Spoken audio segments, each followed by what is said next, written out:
All right, all right. So we're currently live. I want to go ahead and welcome Robert. And we recently went through his life journey. From a kid all the way to where he's at right now. And I want to go ahead and thank him, thank Robert, for hitting us up via video visit. This would be the first time that he would be hitting us up via video visit. And I want to go ahead and thank him for calling in or contacting. You have a collect call from. That's right. What's going on? What's going on?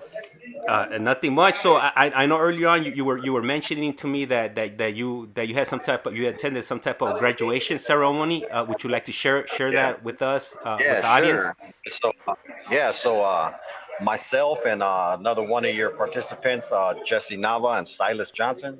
We all three of us, we graduated from the ARC, the Anti-Recidivism Coalition group today for YOP Avatar, which is board preparation, and then the Criminals and Gang Members Anonymous. So after 13 weeks, we had a little graduation ceremony where, we got to get up there, say a little speech, for those of our families that wish to attend, they were able to attend. Had a cool little pizza party. So, some Costco muffins and a couple of Gatorade. So, yeah, so it was cool, man. I shared a little positivity with fellow lifers who had got out and are doing their thing, man, being advocates for us in here. And you know what I mean? These guys, some of them got out just 30 months ago, man, still on parole and already coming back and giving back to us inside, man. So, it was a cool little thing. And, I was glad to be able to participate. Hey, let me ask you something, Robert. So right now you mentioned like some former lifers, went in, and when these former lifers, they come back in. Do you guys care about if they paroled from the main line or they paroled from SNY? Does that even matter? Well, me personally, no. And I feel, you know what I mean, for those lifers who parole from the line, to me, I give them a little bit more credit than for us over here because, for us over here, we ain't abiding by the politics. So it's like, you know what I mean? We're doing our thing because we want to do our thing. Over there, you know what I mean? They got to participate no matter what. You know what I mean? Pertaining to the prison politics. So I understand for them, you know what I mean? It's a little bit more harder, but at the end of the day, man, hey, it don't matter where you from, where you parole from is how you come.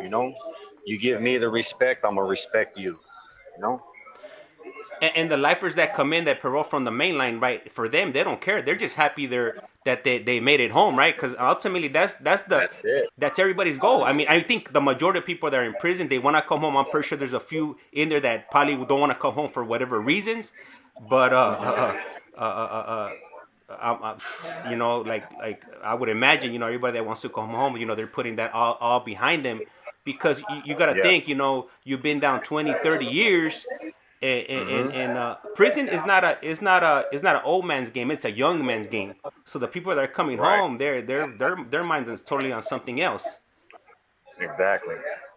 Yeah, so I mean, of course, so I mean, yeah, there's some prisons I've been at, man, where I guess they got a policy like if you're an ex-lifer and you're coming back in, under one of these advocacy groups, that if you parole from the line, you can't come to this side. You can't come in for whatever reasons it may be.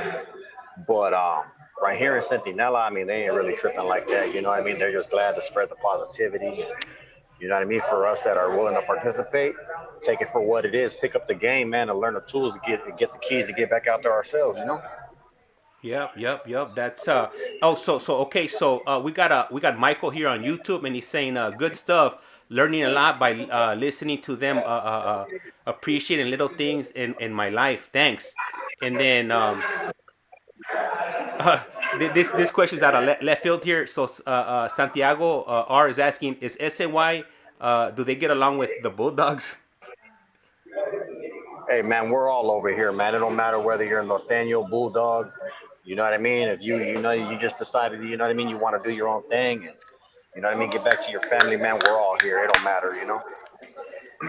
And let me ask you, because we're doing this video visit. Would you be okay if there's any ladies out there that want to reach out to you, whether they just want to reach out and talk to you and ask you questions, or if they're looking for a little bit more. Is that something that you would be interested in? Of course, you know what I mean. Any ladies willing, wishing, you know what I mean, to get at me, ask me anything. You know, I am an open book. You know, I appreciate the interaction, and you know what I mean. If there's anything you would like to hear about, or you know what I mean, like to know, go ahead and ask. I'm open for it. That's right. That's right. So what I'll end up doing is eventually right now on the video on this video visit, I'll drop your information on on the chat, and if you want to drop your name and your CDCR number, you're more than welcome Sure. to do that, just in case somebody All right. has a pen and paper ready for you. Then Yeah. they'll go ahead and get that down. Yeah. So my name is Robert Gallardo. That's GALLARDO. My CDC number is T as in Tom 68320, and I'm currently incarcerated at Centinela State Prison. That's in Imperial, California, and the zip code is 92251, and I'm in D3 216. So anybody wishing to holler at me, that's the digits right there. Look forward to it if it comes about. Hey, thank you. I really appreciate that, Robert. And then I'm gonna go ahead and read up some of the comments we got right here on TikTok. So we got Miss Vero 559. She's saying hello, Hey, what's up, Vero? How you doing? and then she's also congratulating you for graduating from what was it what is ARC? ARC. Yup. And then we got Cali girl. She's saying hey, waving her hand. We got Maria. She's All saying right. hello, and we also got Hello, Maria. Hey, we got old lovely sunshine. Hello all, tuning in from St. Louis, Missouri. Man, we're going all over the U.S. right now. the show me stage. What's up? And then old lovely sunshine, she's asking. She wants a recap of like who you are and what your story is. Yeah. All right. So, my name is Robert. I'm from San Diego, California. I've been incarcerated now for 16 years on a 34 to life sentence. I was sentenced under California's three strikes law. Um, I'm an ex gang member out of San Diego. Um, for a while, for about the first, 10 years of this sentence, I was with the bullshit still. You know what I mean? Gang banging, politicking, whatever. Um, obviously, in that career path inside prison or amongst the politics, um, I made some decisions that weren't in my favor, and I fell out of favor. And I decided to change my life. I decided to denounce my gang affiliation. And since I've been on this side, um, you know what I mean? I've learned how to change my ways, my character defects, address my issues. I've changed my way of living. Um, what I mean? I'm out the mess. I'm out the mess. I'm a grandfather now. I missed out on my kids growing up. My kids are adults now. And, I'm doing what I need to do, and everything goes well for me. I'll be out soon. I'm setting a goal for myself within the next 3 to 5 years, hopefully sooner. Um, speaking of positivity, today at the graduation, our warden was advising us that he is looking into a lot of people's sentences, specifically lifers and LWOPs. And he did say that for us taking these particular groups that we are involved in, that he's specifically looking at those individuals and recommending them to be resentenced.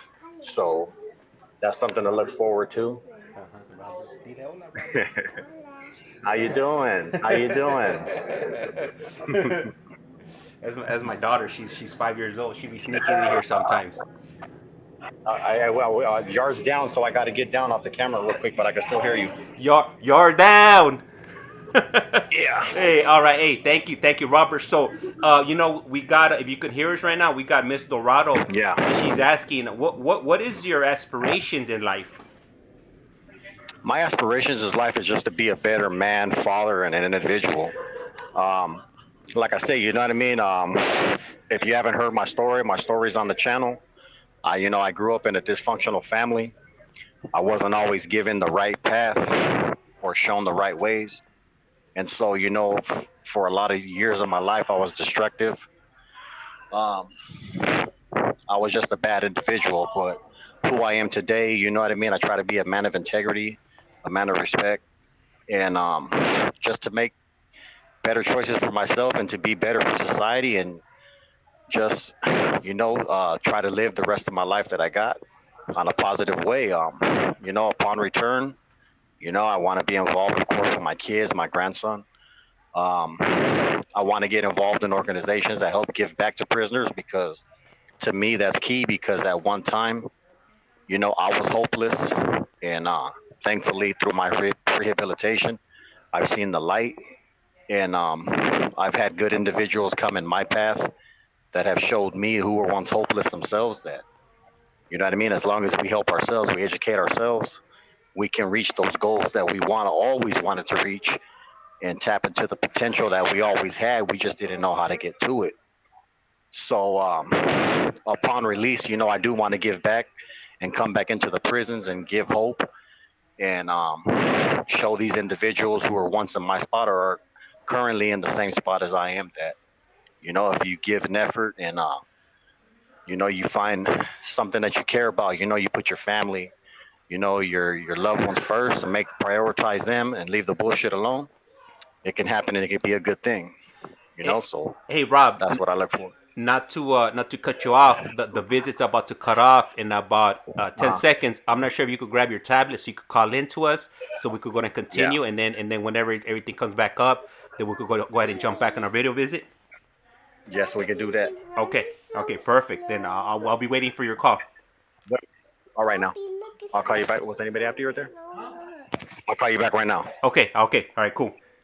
¿Qué dijiste, mamá? Okay, lo cerramos. Let's fix it. Hold on.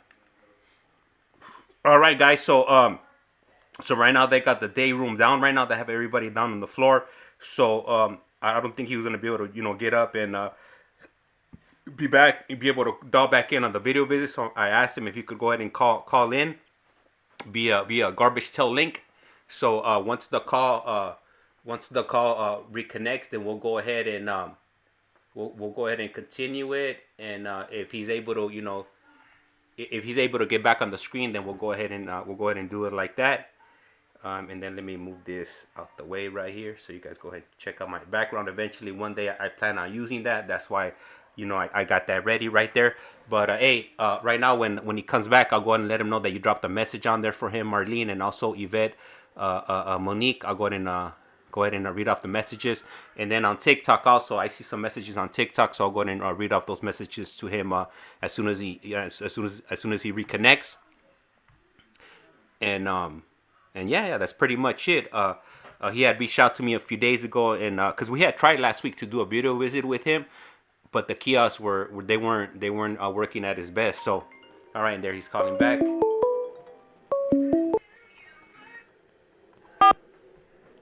This call is now being recorded. Usted tiene una llamada prepagada de un individuo encarcelado de la prisión estatal de Centinela, California. Esta llamada y su número de teléfono será controlada y grabada. You have a prepaid call. You will not be charged for this call. Para aceptar esta llamada, diga o oprima ahora el 5. Gracias por utilizar Global Tel Link. Hello, Robert. Yes, I'm back. Okay, so I'm gonna go ahead and read out some of these comments over here from YouTube. So we have Marlene. You know Gary, right? Yes. Okay, so we got Marlene, which is Gary's cousin in here, and she writes Marlene. He's Gary's neighbor. Seems like it. We also got Scorpion Rising. She says, "Hi everybody, just dropping in for a second to say hi. Gotta run." And then Marlene also wrote, "Congratulations on making them positive changes." We also got Yvette Monique. She writes, "Hi, hey Robert, can I call you Rob? Thanks for doing the show. I love your friend's podcast." And then she was heading out, so she writes, "Have a good night, guys." Thank you. Yeah, of course. You can call me Rob. Yeah, so Marlene, Marlene, what's up? Yeah, your cousin was right there with us. That's my teammate on our little tournament as well for the softball league we have here on the yard. So You know, he's a good dude. I learned from him. You know, he's very bright. And it's a pleasure to be around somebody like that who's on the same path as myself that, you know, we could vibe off each other and, you know, continue to spread positivity to other individuals. Mm-hmm. And we also got Bad Bish. She writes he's with my husband, so I'm guessing it's you know somebody's there's wife that dropped a comment right there on TikTok. And then we also got Angelica 21. She's watching from Dallas, Texas. We also got Mike Joy. He's writing stay up. Oh, Lovely Sunshine is writing congratulations on your positive change. And we also got Megan. I can't say the last name, so I don't want to butcher it.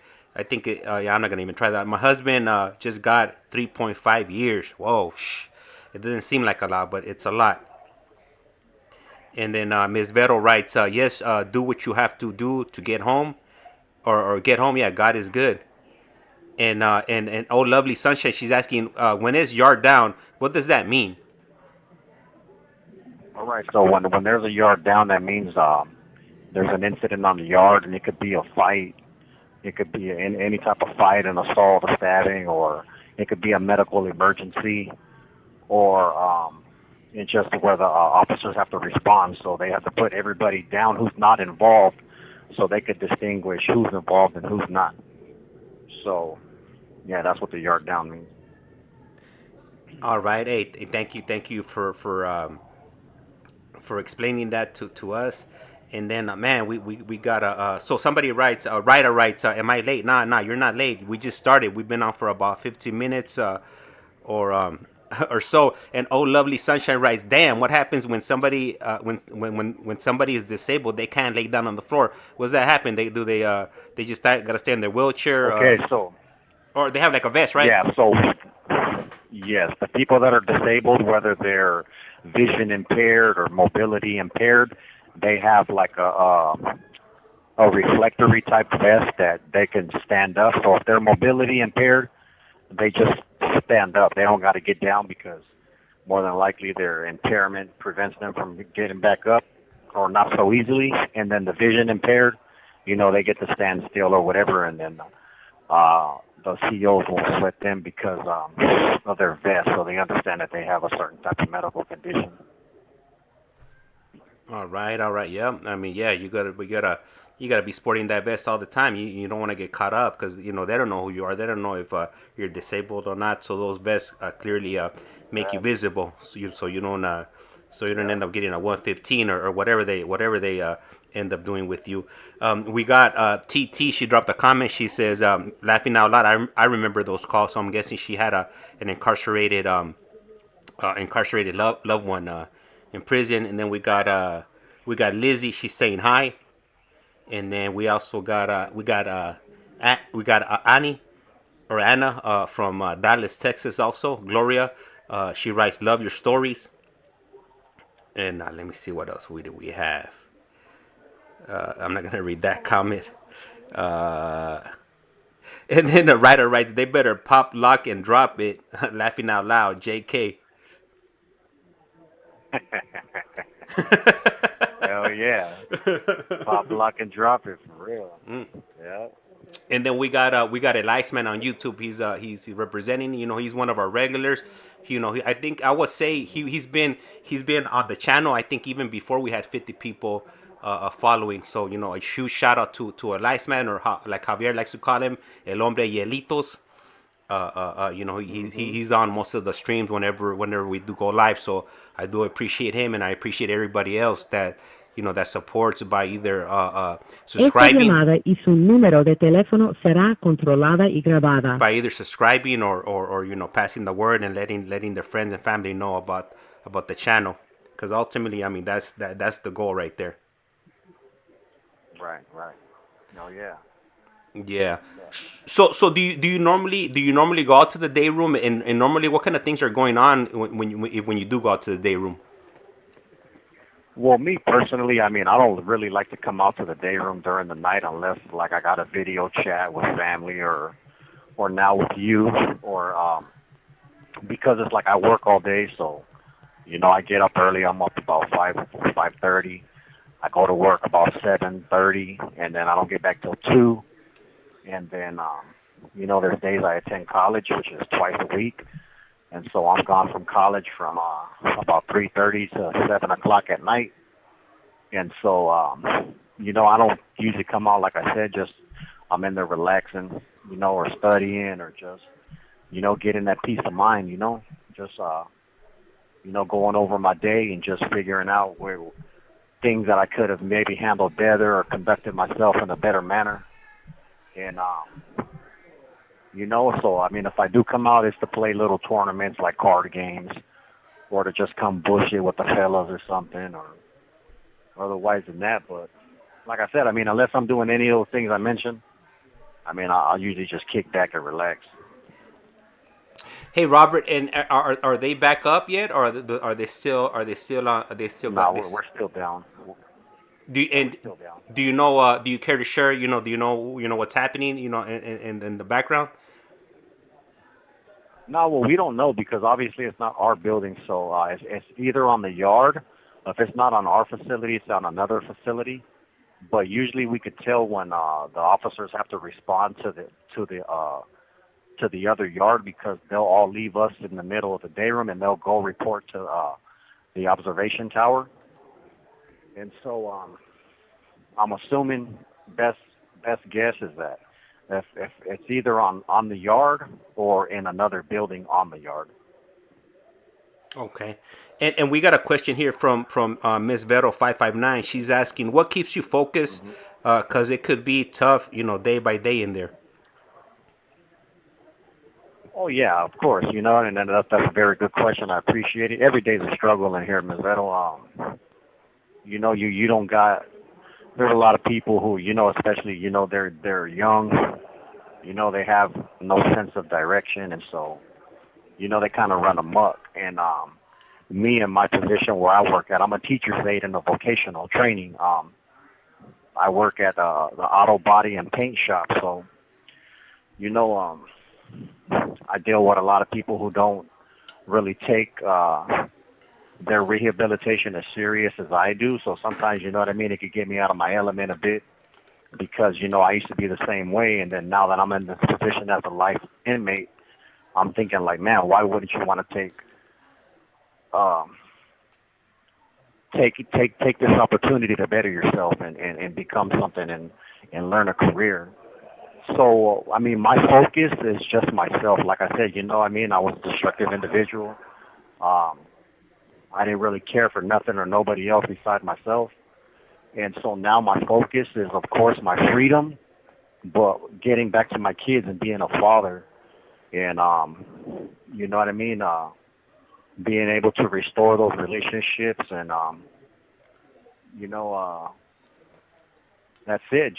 That's my focus and just being a better individual, and trying to right my wrongs directly and indirectly. That's my focus. That's what keeps me going. Hey Robert, do you know? Esta llamada y su número de teléfono será controlada y grabada. Do you know who Javier is? Javi? No. Oh, okay. All right. So he's one of the regulars that normally comes on, and last night he was teaching us how to dance visual or via the phone without visuals. So one of our viewers here on TikTok, she wrote in here that Javi is doing the Zumba. That's why the yard is down. The cops probably thought he was having like an attack or a seizure or something. So they had to put the yarda down.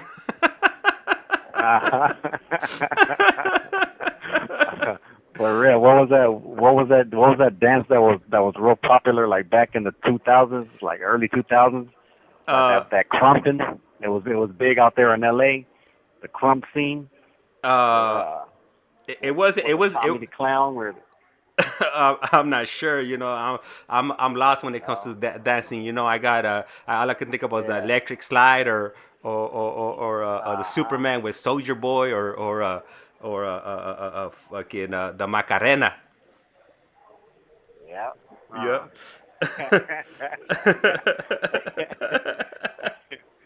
Yeah, shit, man. Sometimes it feels like, man, like we from a golden age, man. You talk to some of these youngsters about that type of shit, man. They'd be like, what the hell is this guy talking about? it's a new age now. It's a new world out there. I mean, It is. it's It you know is. things run to operate totally different than what we're used to. Man. So yeah, you're Yeah. definitely gonna be you know, when you walk out them gates and you settle back into civilian life, you're just gonna look back and probably thinking, "Damn, what happened?" You know, I've been gone this long, and everybody's just moving around differently. You know, you got people walking around on the street, and it looks like they're talking to themselves, but you know, they got their wireless headphones, you know, having conversations or just not even paying attention to their surroundings and focusing on what's happening on social media. So, yeah, everybody's Yeah. into way different things than we were back in the days. Exactly. I know. I see that shit every day, man. I'm like, wow. Like, it's just a trip, man. It's a trip how much shit's changed. Yep, yep, yep. So, oh, it was it the writer puts was it the Tootsie Roll, the dance you were talking about? Nah, nah, Nah. nah. Crumpin was like, it was like a more modern type of like maybe like break dancing, like I don't know, man. I think of there was a few listeners from the L.A. area. They're familiar with that style or the name of that type of dancing. Yeah. I seen. I was aware of it. I was aware of it because of a documentary that they showed us in here on that whole scene. And so, oh yeah, so the cops are coming back in. We should be coming up right now. Okay. It looks like they had to respond to a different yard because they were in the observation tower. So yeah, it wasn't our yard. It was another yard. Okay. Hey, if would you happen to have any money in your account? If not, then I gotta go grab my credit card so I could re up because I'm down to I only got 20 cents left on my GTL account. This one. Hmm. Okay, so yeah, I believe so. Yeah. Okay. I think I got like $2 or something. Okay. Yeah. If not, just let me know and I'll run over to the room really quick and I'll re up. I'll re up really quick so we could So you want me to call back or you want me to fucking shit. video call back? Yeah, no. If the kiosk open, yeah, you know, jump back on the video and we'll go ahead and All right, continue like cool. that. Yep. Yeah, yeah. So when we get up right now, I'm gonna try to go find the kiosk spot, and then I'll just hit you back up on the kiosk spot. Okay, you know what? Right now, what I'm gonna do, I'm gonna run over to my room. I'm gonna try to re up really quick just in case. So like that, I Le have. queda un restante de 60 segundos. So if you don't mind talking for the last minute, and I'll go ahead and run and grab this credit card really quick. Nah, that's fine. That's fine. Okay. Yeah. So anybody listening, I see the Dallas area was tapping in. That's what's up. I got family from Texas. My family resides in San Antonio. So, I'm familiar with all that. I've been out there, love it out there. You know, nice spot. I was even considering moving back out there upon parole. So shout out to the Dallas area and thanks for everybody, giving their comments, it's uplifting. I appreciate it. And, just to be acknowledging the positivity that I'm trying to change, that I'm changing in and, instilling in my life, to hear people who don't even know me acknowledge it, that's what's up. I appreciate that. And you guys taking time out of your busy lives to go ahead and tap in with us and hear what we gotta say.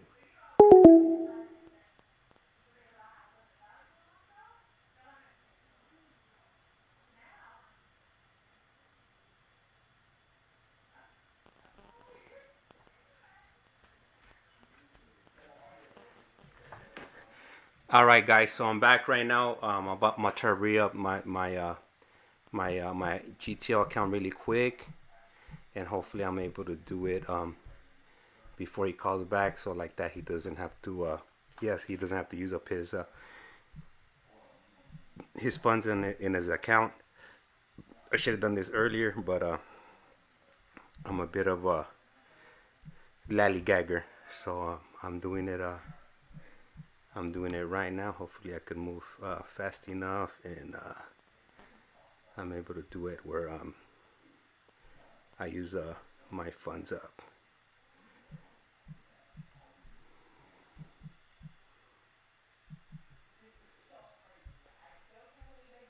All right, I think so. I hit the button. I'm just waiting for the confirmation to let me know that we're good to go. And bam! All right, cool. We're good. I got another fresh 10 on there, and right now, hopefully he's able to call back via video visit, and once he does, we'll go ahead and continue, and I'll start reading off some more of the comments on. At least the calls are free. Yup. Hey, Lucy. Yeah, that is right. Yeah, I'm glad these calls are free. And hey, gracias. Hey, Leisman. Hey, highly appreciated for dropping that 20 on the YouTube chat for the GTL. Hey, gracias. Highly appreciated, Leisman. You know what? I can't even describe, the way I feel right now. You sending over those $20 over to the YouTube account. But hey, highly appreciated. Gracias. Once again, and hopefully Robert's he's able to call in. And let me see. You do see Gallegos. You pay your own video calls. So when it comes to the video calls, they have two options. They could when they do the call, they could either select for me to pay them, or they could select for them to pay it. So it depends. Or sometimes I think a few times a week or a few times a month they do get free video visits. Normally a lot of these gentlemen that come on, they use those free video visits with their family.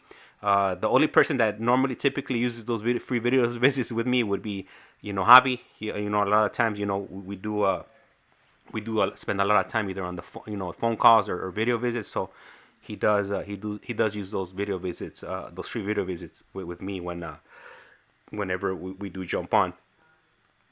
And let me see.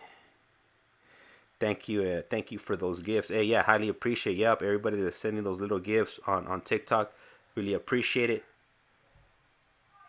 All right, and then, man, hey, once again, Leisman, hey, thank you, really appreciate it, Leisman. He sent over another $10 for the GTL for the phone calls. Hey, highly appreciate it once again, Leisman. Always showing some love, this way, and to our guests. So, like I said, words can't even describe it. Like, we don't even know each other in person, and man, you're always going above and beyond when it comes to these streams and helping out the guests and whatnot. So really appreciate it from the bottom of my heart. And we're still waiting right now. So we're waiting for Robert to call in via video visit. As soon as he does call in, I'll go ahead and if you're on TikTok, then I'll go ahead and bring that up on the screen. And then if you're on YouTube, then I'll just go ahead and do a screen capture. And for the TikTok, man, I'm looking forward to reaching that 10,000 subs, because it'll definitely make things a lot easier once we reach that point. I could go ahead and start using the TikTok streaming app, which will run off my computer, opposed to me needing to use a phone to record another phone. That'll definitely make everything a lot easier. I'll just be able to control everything from my laptop, opposed to having YouTube on my laptop and then having TikTok on one of my phones, as you can see right here on the screen. And man, I've been going throughout the house and finding phones that I've had stashed around the house, and I'm just putting them right here against the wall. So this is gonna be my wall of phones right here. So I have the two pay phones, got my GTL tablet, and then I got all the bunch. I got all them cuernos, from the early 2000s all the way to the latest and greatest. What do we have up there? We have an iPhone, I think an iPhone 11 and XR, and we even got a BlackBerry. It's funny because Javi, I was telling him about the phones. He was like, "Hey, do you got a BlackBerry?" I was like, "Man, I got a BlackBerry somewhere around here," and I charged it up. Man, my BlackBerry still works. It's still pushing. It just sucks, it's a bit outdated. So, I haven't used it in a few years. I was using it a few years ago, maybe like 2-3 years ago. I would use it as my backup phone, because I do like that. I like that physical keyboard that those BlackBerries have, opposed to the newer phones now. Everything's touchscreen. So it's a bit different. And then if you're just coming into the stream, we're waiting for Robert to do a video visit, and once he does, once he does connect, then we'll go ahead and continue. I'm assuming that they still haven't resumed programming in the day room. They're still probably laying on the floor, or maybe a bunch of people ended up jumping on the kiosk. You never know. But I think day room started at about 7 today, so we should have at least another hour. I think they're out there until 9. I want to say, but don't quote me. Don't quote me on that. Anyhow, hey, Lice man, did you go to work today, or was today one of your days off? And let me check out the TikTok chat and let me see what's going on right there. And Marlene put, "I'll be back." Hey, all right then. Well, I'll still be here. And then let me see, be back. And then, oh, lovely sunshine, thank you for those thank you for those gifts. Yup. And then hey, new to your page, and that was yours truly, 487. Hey, welcome, yours truly, highly appreciated. We got Miss Vera 73. Hello. And let me see, old lovely sunshine James. Will you ask him my question? Can you I must have missed your question. If you don't mind putting it back on the screen, and I'll go ahead and ask him your question once he comes in. And then yours truly, you just got the #1 gifter badge. Hey, highly appreciated. Ms. Dorado became the #6 member of the team. Hey, gracias. And Ms. Dorado, cool. And then Lucy Guy goes, "Where did you get the wall phones?" So the wall phones, I bought them on eBay. The blue one, I got that one brand new. It was new old stock, so meaning, oh, here we go. He's calling it.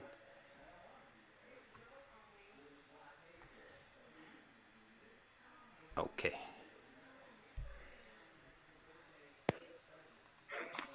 All right, all right. Oh yeah, we got that. We got that clean now. We got that clean kiosk now. There we go. There we go. All right, all right. Hey, thank you for calling. Thank you for calling back in, Robert. Really appreciate it. Hopefully, this time it goes on uneventful. We don't have any more yard downs. For real, yeah, yeah. Okay, and so I have a question from oh lovely sunshine. She wants to know what kind of celly are you? What's your worst celly experience? Wow. So my worst silly experience. Well, me, I've been doing time a minute, so I'm accustomed. I guess you could say I'm a little bit more programmed where, I'm up early. Automatically, I wash up. I'm courteous to my celly if he still happens to be sleeping in, and then, do what I got to do once he gets up. But the worst silly experience, it had to be. I moved in an ex-homeboy of mine, and you know what I mean. I was trying to help him. You know what I mean. Teach him the right ways, and come to find out, he's stealing from me while I'm at work. Taking advantage of the situation. Of my being fortunate to have support at the time, and him not really having nothing, and then come to find out, you know what I mean. He's giving my shit away to get high behind my back, and little things like that. That's one of the worst silly experiences that I probably had. So yeah.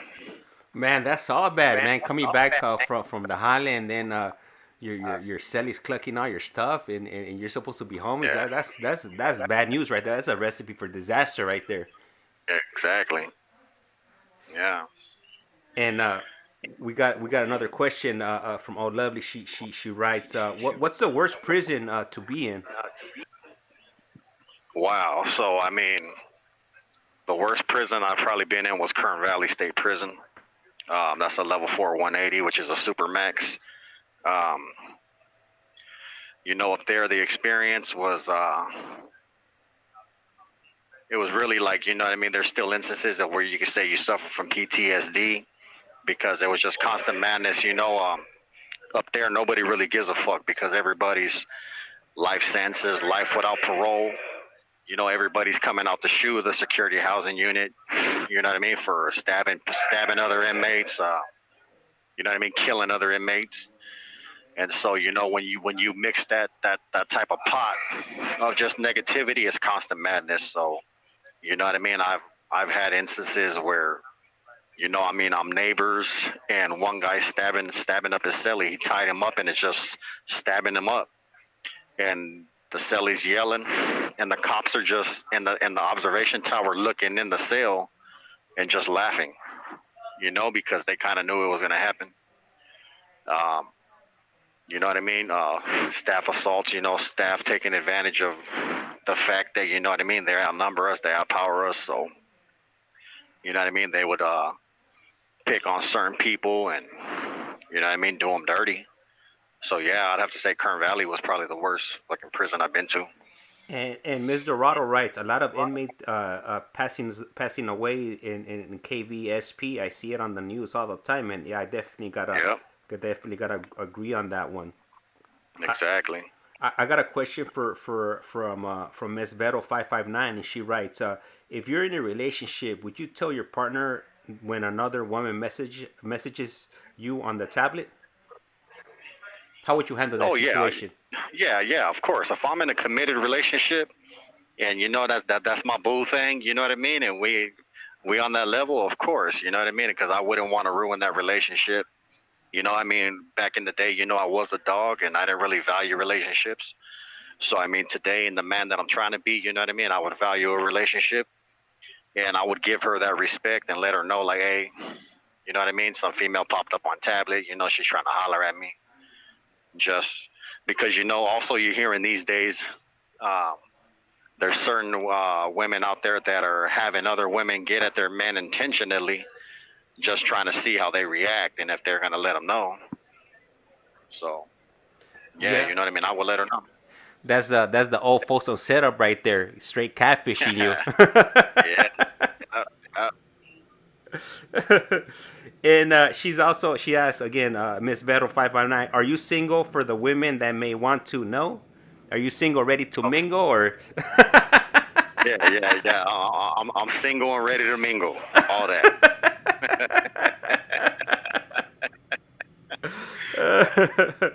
Oh man, and she writes, yeah, yes, a lot of that happening. Be careful. Yeah, proceed with caution. And Lucy Gallegos is laughing, putting the little smiling Hmm. emojis. And you know how earlier on we were at where you had mentioned about your celly, clucking your stuff while you were at work. How did you handle that Hmm. situation? Because Lucy Gallegos is asking, did you beat him up? Well, let me tell you straight up, I wanted to, right? And upon finding out, I was waiting for him to come back into the cell, and he was at school. And when I really confirmed it, I was waiting for him to return. And I guess I kind of tipped my hand because of my demeanor. And so as soon as he came up to the cell, he was like quick to understand, like, oh wow, like something's up. And upon upon him entering the cell, I tried to snatch him up, and fortunately, he was able to run out the cell and run down and ask the cops to get him out of there. And I mean, looking back, I reacted in a way that, maybe I shouldn't have been because I was in my rehabilitation.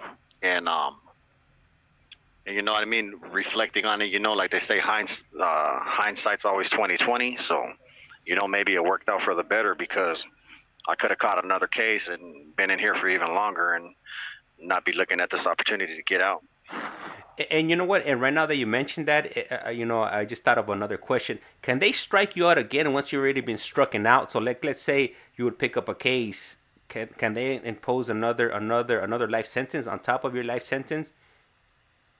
Oh yes, I mean, they can't strike you out again, but they can give you, like, if you were to pick up an in-house murder, yeah, they can give you a consecutive life sentence. Okay. Hey, thank you for answering that. And we got yours truly 487. She's asking, how long do you still have till you're free? Yeah, so like I shared earlier, I'm anticipating myself. I just got a denial from being granted parole. And so I was given a 5-year denial, but that doesn't necessarily mean that I got to do all five. At the moment, I could petition to go back in front of the parole board. So, I mean, a good guess, me wanting to, complete a couple other requirements that they suggested that I complete before being granted parole. I want to get that out the way. So, I'm anticipating at the minimum to the most in the next 3 to 5. Everything goes well. Thank you. And then let me see. Let me see where they're asking. So we. Ms. Dorado's asking, what's been your biggest regret? Who has stayed by your side that you were surprised by? Wow, you know what I mean? To keep it all the way 100, like, you know what I mean. And this time I've been doing time 16 years now, and this isn't my first time in prison, so you know, sad to say, you know what I mean. Besides family, I mean, everybody else fell off, you know what I mean, and that's past relationships, um, you know what I mean. Couple girlfriends, came and went. So yeah, I mean, but I mean, I don't fault them. You know what I mean? It's my fault. I put myself in here, so I can't hold them accountable for moving on with their lives because of the lifestyle I chose. So just certain family members, that's who's just been really there for me. You know. And how fast was it that everybody started falling off? Did they fall off within like your first year when you hit county, or how fast did that start happening? No, well, you know what I mean. In the county, man, your people, your girlfriends, your so-called homies, friends. You know what I mean. They're gonna rock with you because I mean, you ain't really knowing what you're looking at until you get sentenced. So I mean, they're gonna ride with you. Even a couple years into the prison sentence, but I mean, when you're doing a stretch, man, James, it's like fucking. You gotta anticipate that anywhere from the first 2 to if you're lucky, 5 years. That you know what I mean. You'll get somebody that's willing to rock with you. Like there's a couple guys in here, and I tell them how fortunate they are to have their wives, their girlfriends who have been riding with them for years, man. And like I think that's a blessing, man, to have a woman that's willing to stand by your side while you're down. So I try to tell them, hey, man, cherish that, because some of us that ain't got that right on our corner right now, man, that I sure wouldn't mind it. Yeah, you know what? We've had like within like these last phone calls, like or video visits on TikTok. Some of the ladies on here have opened up about the relationships and what they kind of go through, and man, it's difficult. From the way they explain it, it's not it seems like they sacrifice more to be in the relationship than the gentleman that they're speaking about, because they pretty Right, much want to keep right, on living the same lifestyle that they've been living before exactly. they before they went to prison. And a common thing, the common theme here, or something that they always say is that they had no choice in their actions, that ends up getting them in the hole, or getting more time and whatnot. And these ladies, they got no choice but to take them for their word. Right, right. Yeah, that's funny you bring that up because me and Jesse were having a conversation about that today at work. And I was telling him how me and you been trying to link up so I could get on this live, and I was asking him, how I try to be mindful of the other individuals who participate, and then he was telling me how you guys do your show on Sundays, and a similar question was brought up to that by one of the listeners, and she was bringing up, how her dude's always in and out the hole, and how he tells her, like, basically he's choosing the homies over her, you know, and I mean that's fucked up, especially all the sacrifices that she's making on his behalf, as far as visits, money, packages, whatever the case may be. But and it's like, I mean, you should at least be able to offer that same type of commitment to your lady and do what you need to do to get back to her. Hey, so I know we're a little bit short on time. If you want to call back, I just added another $10. If you Yeah. want to go ahead and call back, then we could go ahead and continue. We do have a few people in here watching. So I'm sure they would continue. Like to see you on this video visit. Yeah, yeah. I'll call back one more time. All Yeah, right, we cool. got about. All right, man. All right, cool, perfect. Thank you. All right, so Ms. Vero, right now, when he calls back right now, I'll go ahead and ask him the questions that you asked. and and let me see here. So all right, so it's hanging up. So right now, we'll just wait for it, and then I'll start asking him the questions. Grumpy 9779 writes, I tried for 2 years and then just cut me off. Maybe he probably did you a favor, doing that. So maybe he had his reasons and he knew what was coming his way. And then we got Jelly. It's hard to hold it down, but it's all worth it. I think it's all on the individual, because let's say you do hold it down for whatever X amount of time, 5, 10, 15 years, and then he comes out and you guys are living together, and then he figures out that he no longer wants to be in this relationship. I would definitely in my eyes, I would say that it wouldn't be worth it, because you give up a large chunk of your life, and then you don't get anything in return. So maybe you do. Maybe I mean I'm assuming, because oh, hold on, he's calling back, and let me go ahead and connect it,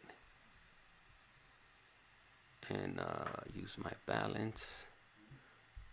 All right. All right, Robert. Yeah. Man, hey, the video visuals are working lovely today. Garbage Tail Link is definitely they're definitely stepping up their game today. Yeah, they are. Yeah. I know. Well, shit. The other day, I think it was yesterday, I believe they tried to do an update on the phone system. So let's hope it continues going like that. Yep. Oh man, and we got Lisa, and she's a lawyer that helps out with the board of parole hearings, and she writes, Okay. when inmates get denials, they can file a PTA, petition to advance Yeah. their hearings. Usually, they can cut their denial time in half. PTA grant is based on changed circumstances or new evidence. Yeah, that's true. Yep, and Lisa, once again, I really appreciate when you drop these gems on us, because a lot of us, might not be familiar with this information, or if you have friends and family, or husbands and boyfriends out there, that's a good tool, to know right here with Lisa just shared with us, because some people they might not know this information, so that's definitely a gem she dropped on our lap right there. And so I got some more questions right here for you, Robert. Let me see. So Ms. Vero writes, it's tough to hold it down. It takes a strong individual for this life. And then Jelly also writes, it's hard to hold it down, but it's all worth it. And Grumpy wrote, I tried it for 2 years, and just cut me off. So I'm assuming her dude cut her off after 2 years. And then Yeah. Yoli writes, it is being tough. I'm a prison wife. Yeah, it's definitely man. I can't even imagine the things that you got to put up with and deal with. Right. Right. And then Ms. Vero is asking, Robert, do you think that's a cop out? When how I mentioned earlier on, when somebody says like I had no choice, I had to do what I had to do, or things of that nature.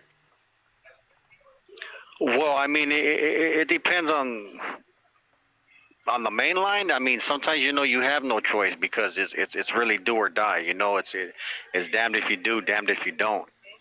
And but I mean, at the end of the day, his growth as a man and his decision making, regardless if he's in prison, should be more focused towards her and getting back to her, and especially if they have kids together. You know what I mean? Getting back to that. So yeah, I mean, in certain circumstances, you can't look at it as a cop out. And it's just him lacking responsibility, and so you cut out. You there? Yeah, I'm here. I'm still here. All right. Yeah. Yeah. Yeah. So I mean, yeah, but I mean, just not to make excuses for that lifestyle, but I mean, sometimes, what I mean, in this environment, like I say, what I mean, there is no choice but to participate, because it's either you or them at times, and that's what's cold. Hey, I got one for you right here, Robert. She writes, Erica _ Elizabeth. She writes, hey, handsome. Ciao. Hey, what's up? Ciao. Holla. And then Yeah. we got Shoot, Lisa. shoot your shot. Shoot your shot. We got Lisa on YouTube over here, and she writes, "Change circumstances is considered more programming, more clean time, additional. I can't even pronounce that word. No RVRs. I gotta go back to the Yes. dictionary on that one. But Hmm. yeah, Lisa's always on here. She put me up on the Franklin motion and one other motion. And if anybody's interested in looking those motions up, they're actually, if you go under the video, it should be under the description. And you never know, it might help you, bring your loved one home, especially if they're a youth offender and they got charged, before they were under the age of 18. So you might want to go ahead and check out those forms, and possibly you might get a sentence reduction or get resentenced and bring your loved one home sooner than later. Yeah, it's true. We have a question from Sin Sin. She's asking, any advice for us girls how to receive our men after 14 years? Wow. So let me see if I could give any females any advice about how to receive your man is just understand, you know what I mean? Like I even tell these guys out here, like, dealing with a relationship inside prison, you guys are putting your your best self forward in a sense. Like you don't really know unless you guys had the prior relationships prior to him being incarcerated. So it's just like you gotta ease into it. You can't just think that it's gonna, you know what I mean, go to straight happily ever after, because a lot of the things you guys have no idea of the things that we have to endure in here, as far as being treated inhumane and living within such confined spaces, and just a lot of us could be slightly OCD, and so just understand, you know what I mean, that we're coming with baggage in a sense, and so you know what I mean, you're gonna have to really just sit down and observe, and you know what I mean, if the conversation hasn't been broached already, you know what I mean, try to bring up the conversation, you know what I mean, and get him to open up so you can get a better understanding if you feel you're lacking something. And but my advice would be, you know what I mean, if you see him getting out, I'm a girl dad, so you know, like I said, in my past I was a dog, so when I approach relationships these days, I try to be my best self because I think about my daughters, and I wouldn't want nobody trying to dog my daughters.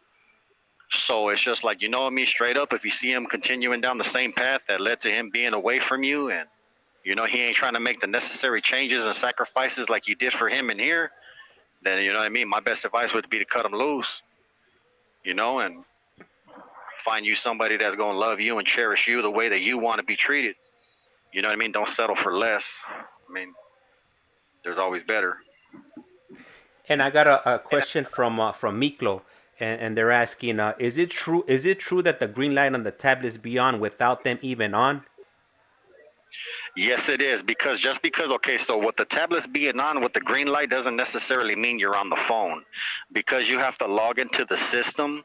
That means, I mean, you could be listening to your music, you could be listening, you could be watching a movie, you could be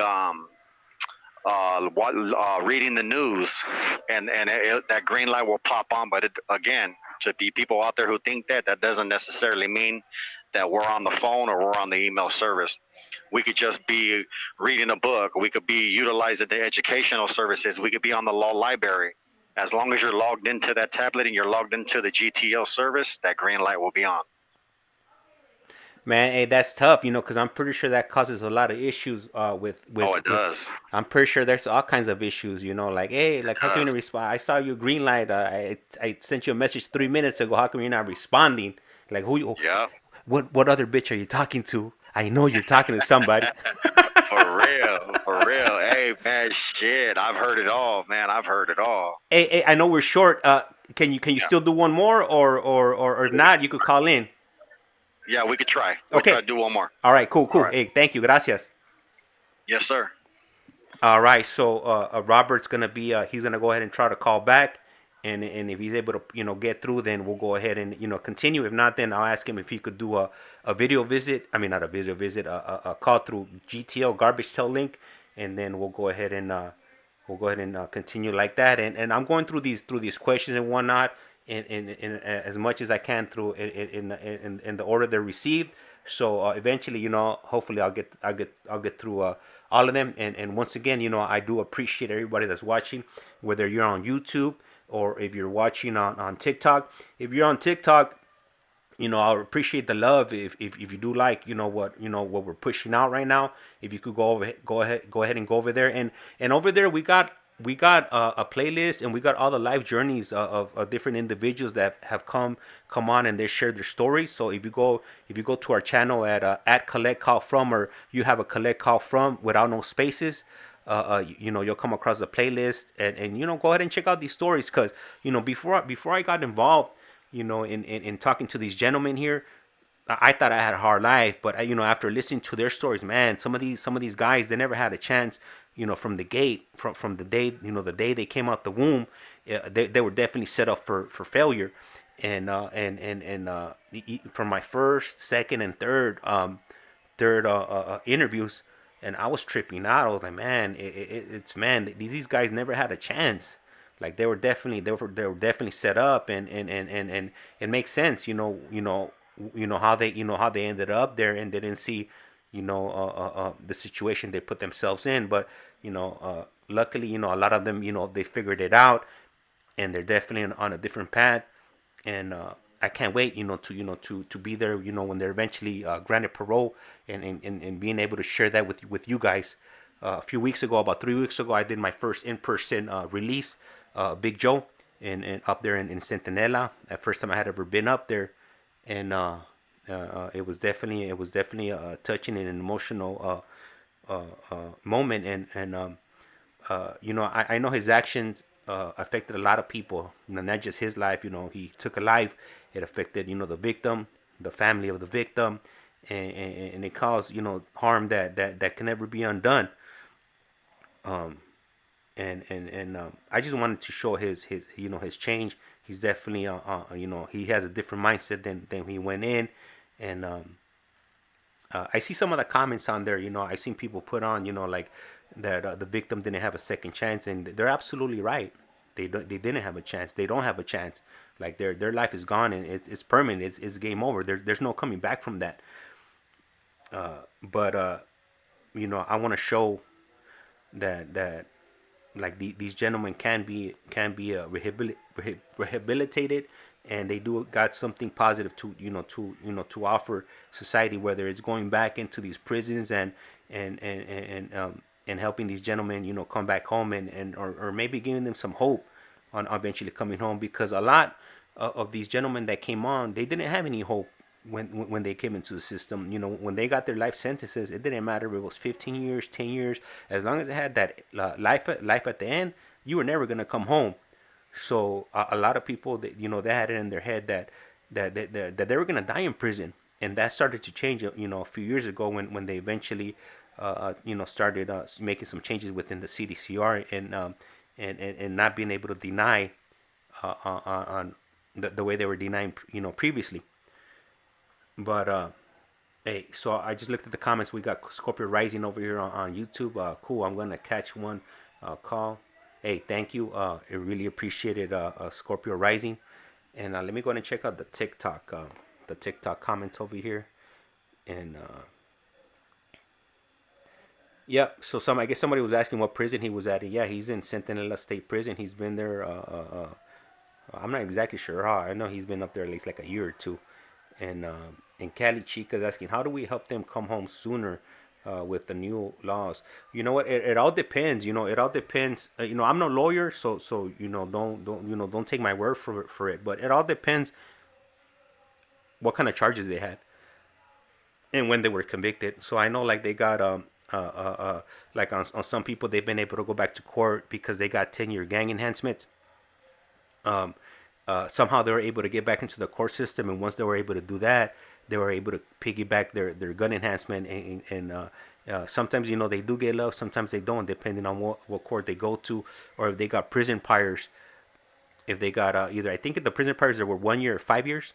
If they had been if they hadn't been in prison before, they will tack those on. So if they got prison priors, I think last year was a cutoff for that one, but the CDCR was supposed to notify the courts that convicted these gentlemen, and let them know about them, and they were supposed to go back to court, and they were supposed to remove those enhancements. But my buddy there that's in Centinela D yard, he has two prison priors. He got 2 years added to his sentence, and he never went back to court on that. So some people definitely did fall under the cracks, when it comes to the 2 year prison priors. And in this case, I think what happened was the way they sentenced him, it shows that he got 2 years, but it doesn't show where the 2 years are coming from.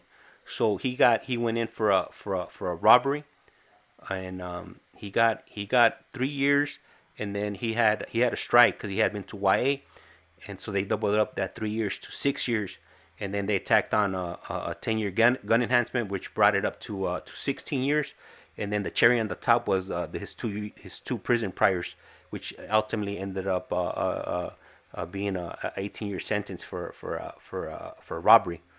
I've been telling him for years, to try to get back into court, file motions and whatnot, but I'm not sure, what's happening on that. A lot of times I know it's hard, to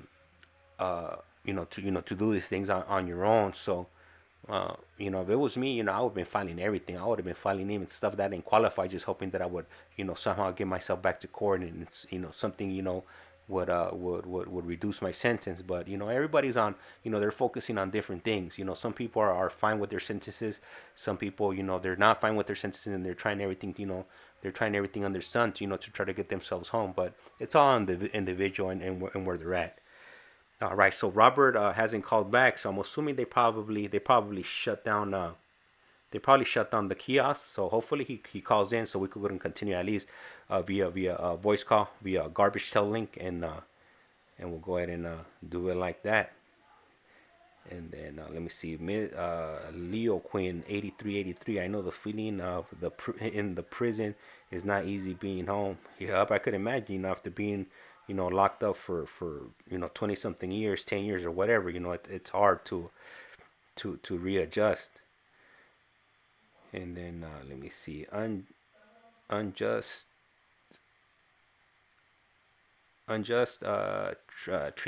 treat them like animals, not humans, and it's just horrific prayers for all of you. Hey, ICEMAN, he might mop the floor with it down. Let me see. Freddie Cortez, facts, my boy, are most exactly. And Jojo 13 Prado, hello everyone. And I think that's pretty much it for the. Oh no, we just got some. Got a J number. Whoa, man, that's way back. The J numbers. Let me see. So I think the earliest number that I've had on here would be an E number. I've had an A number. I got a P number. Oh, and then we got J. Javier is a J number. He's from. He went in, I think, in 1992. So if you got a J number, you probably went around. You went in, around those years. In 92, 93. Let me see. Been home 2 years. Hey, congratulations, Brooklyn free man. All right. And then I see user, man, I'm not going to read out that number because it's a long one. So where do I start to help my husband to come home? It all depends, I'm not a lawyer, so I can't really advise you on that. But let me see. We got Mike over here. True enough, we take things for granted. These new generations need a lot of help from these guys that been in a long time, and maybe able to help get on track to change. Hey, thank you for that, Michael. Highly appreciate it. And Lisa writes, and Lisa, she's a board of parole a lawyer.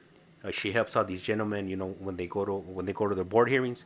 And she writes, the AB 600 petition can help resentence, and the RJA.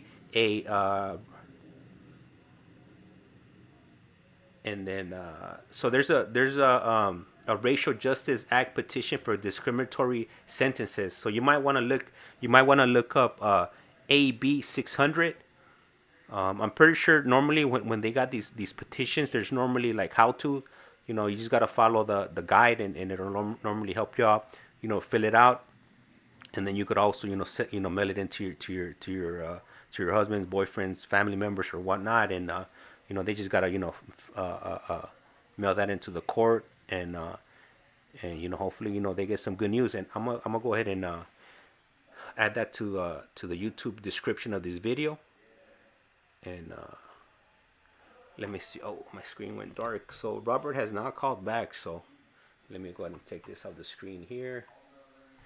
And hopefully he calls back. Hopefully it didn't go back to yard down, and or maybe he's going back to his cell. I'm not sure. And let me see. Ricky 1076, 5 years. It's the same. Got out every a lot bigger. Okay.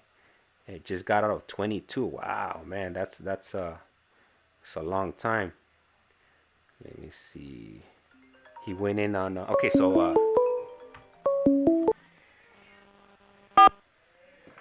This call is now being recorded. Global Link. Usted tiene una llamada prepagada de Robert. un individuo encarcelado de la prisión estatal de Centinela, California. Esta llamada y su número de teléfono será controlada y grabada. You have a prepaid call. You will not be charged for this call. Para aceptar esta llamada, diga o oprima ahora el 5. Gracias por utilizar Global Link. hello. Hello? Yeah, it wouldn't let me call back in on the video chat because I guess the time ran out on the kiosk. Oh, okay, yeah, they shut him down, right, after a certain time. Yeah. Okay, now that's cool. That works. Then I guess we'll run one like this and do it like that. I mean, we did get, what do we got? We got like two or three video visits in, so that was cool. Yeah, about 3. Yeah. Oh yeah. Hey, at what time did they shut down the day room? No, right now, about 8:40. Okay. So right now, while you were away, man, I've been going through the chats here on TikTok and on YouTube. So Lisa, she was sharing with us. She writes about a AB 600 petition that can help people get resentencing, and it would be under the Racial Justice Act petition for discriminatory sentences. Have you ever heard of anybody going back to court on that petition right there? Here, not yet. Like, I've been reading about it. I was trying to look it up myself about what it entailed and all that, and but I have yet to see anybody be taken back to court under that. Oh, okay. And then she also writes PC 745 is the Racial Justice Act. There's guys in the law library that can help also. Yeah, so if you got loved ones there, they got them legal beagles that are really good with filing petitions like that. It might cost you some, but they know their stuff, and if they don't know how to, if your loved ones don't know how to fill out those forms, they can definitely reach out to them and get some assistance. I don't personally know any, so I can't direct you to anybody, but they just gotta be up there and want to come home. Everybody might not be able to come home, but there's only one way to find out if you're actually gonna get some action. Some people stop themselves before they even start. So first they gotta change up their mindset if they do have that mindset. Exactly. Yep, and then let me go ahead and we'll read some of the comments from TikTok. We got Jazzy. She writes, "My man's better not be on here laughing out loud." Oof, man, yeah, he got a calentada coming if he is on here.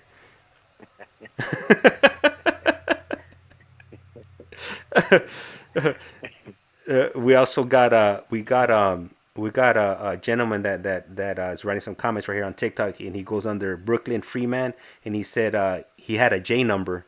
And he's been home for 2 years, and he got out in 2022. He went in 94. He got a third strike, and I think he did like 28 years. I think he did, if I'm not mistaken. Yeah, he did 20. He did 28 years on a 25 to life sentence. Yeah. So I mean Man, that congratulations, man. Congratulations, man. That's what's up. that's always inspiring. I'm sure hearing stories like that of people coming home after long stretches like that. It's definitely inspiring to you, right? Yeah, well, of course. I mean, like I've shared with you when we were doing the YouTube, I was given a 30, 40 years to life sentence under the California three strikes. And, when I caught this sentence back in '08, there was no light at the end of the tunnel for us lifers. And fortunately for me, what finally turned that light bulb on, like I said, was that law change in 2016 when they gave people, the opportunity to go to the parole board early. That's what got me in there early because I wasn't eligible for parole until 2040, 41. And so now I already got my first one, and like I said, everything goes well on the next one, I should be out. So And yeah, man. Lisa, she just wrote right here a comment on YouTube, and she writes, January 2024 amendment allows inmates to petition the court themselves. No more middleman. So hey, they definitely if you got loved ones back there, you might wanna you might wanna write this down and have them look up, or you could look it up, and then you could just print out the forms and send them on over to them, and that's gonna be where is it over here, AB 600 AB 600 petition. Yeah. Yeah, I know. I'm gonna have to read into that more on the law library app. Oh, so are you a Like legal I beagle, said, or do you or you? Oh snap! Let me see. The call was disconnected. So we had only been on for 5 minutes. I'm not sure if he accidentally cut off the call, or if it was disconnected. So I'll wait around a moment or two and check if he calls back, and then we'll go ahead and do it like that. And I'm gonna continue on the TikTok.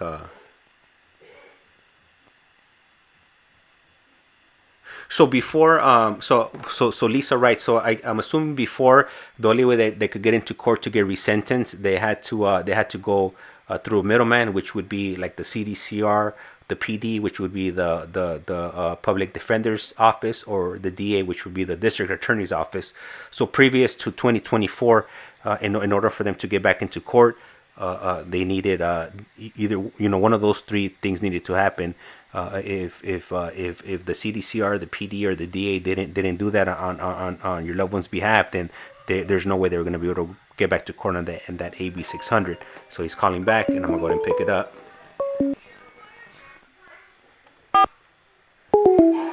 Okay, it disconnected. So I guess we'll wait around.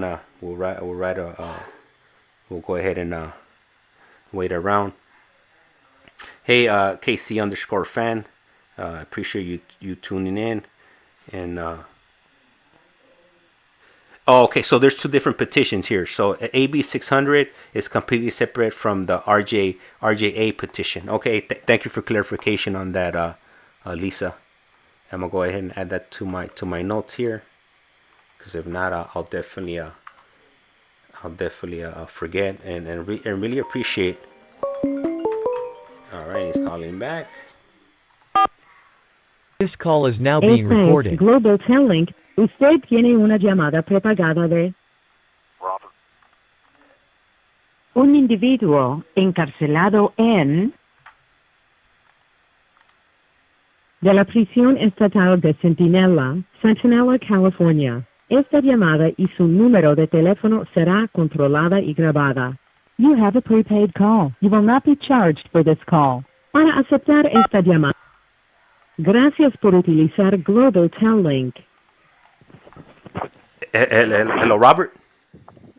Yeah, my bad, bro. That was me. I fucking accidentally hit the button and it cut us off.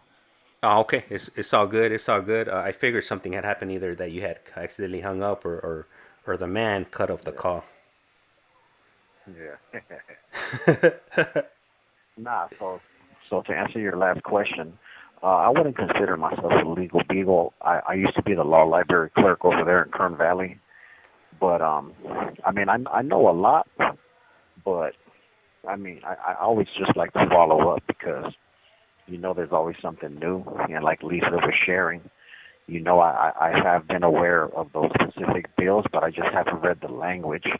So when I do, access the law library app on the tablet, it's just more to get a little bit more understanding of these particular laws and what they entail and whether or not it would apply to me in my circumstances.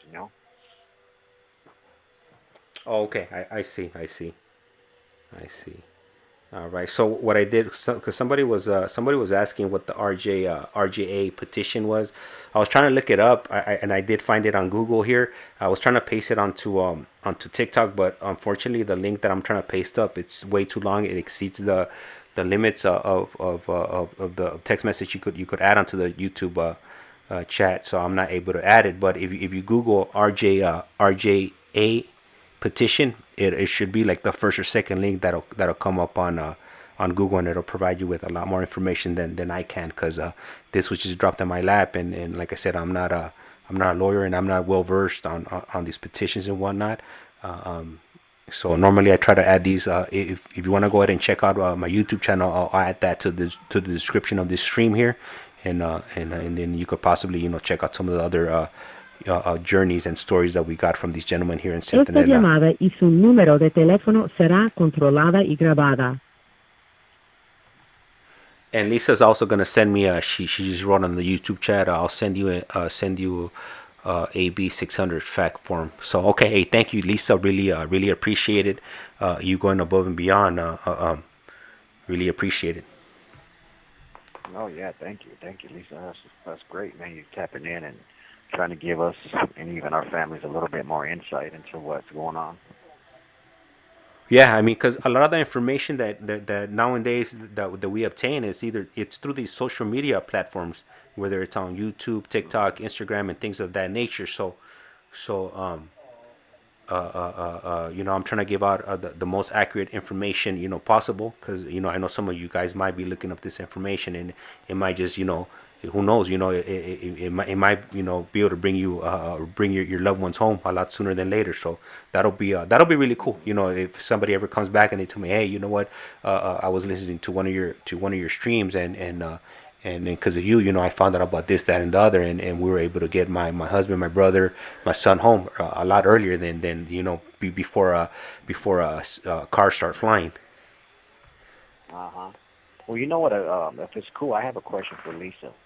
And so, in her experience, helping with BPH process and all that, a lot of us that have been getting denied here were all hit with something that we consider new because we have never heard of this, and the reason for denial, and it's called impression management.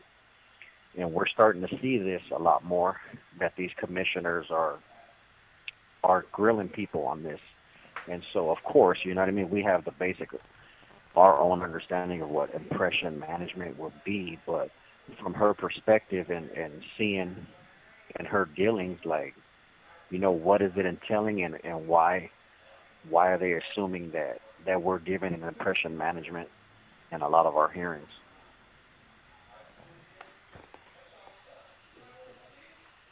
Okay, so as soon as if she does respond, I'll go ahead and you know what, Lisa, actually, if you want to call in, and I mean, if you have a few moments on you, you're more than welcome, to call in, and I'll patch the call in. I hope. I'm not sure where I left my phone at, but I'm one on my phone. So if I do hear it ring, I'll go run in and find it. All right. So we'll wait for a response, and so I'm not sure if you're aware, but she does. I think this is the first time she's come on while you've been on a live. But yeah, sometimes she'll drop in here and there, and she'll provide me with information, and I try to pass that information on to to you guys. Okay, so. Okay, so Lisa writes, that's when they think you're coached too much. So that, I guess, that's That's why they're using that. So I'm guessing I got you guys are because you guys help each other, right? Like, because you guys talk Of course. amongst each Yeah. other when you know, Yep. after these board hearings to kind of, you know, because some of you have never been to the board hearings before, so you guys kind of want to be ready and not get caught like a deer in front of headlights, right? And so you guys help each other out, right? Yep. And then she also Yeah. So writes. like we do our. She writes. She says, Go ahead. "Oh, sorry. Someone is telling them how to answer the questions." Hmm.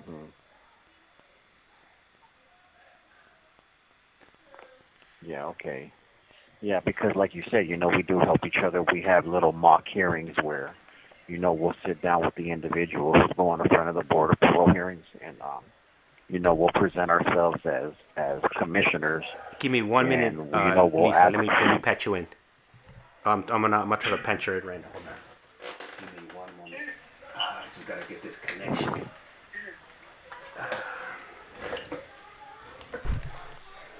All right, one more, and she should be in. All right, hello, Lisa. Lisa, can you hear us? Yes. Can you Oh, hear me? yeah, we can. Can you hear her, Robert? Yes, I can hear. Okay, all right, cool. We're good. We're good. We're all set. Awesome. Thank you, Lisa. So So impression, yeah, no problem. I'm always happy to help, and any information I can share, I'm happy to do. And like I said, I'll send you a petition for the AB 600, which is a completely separate petition for the Racial Justice Act, just so you know.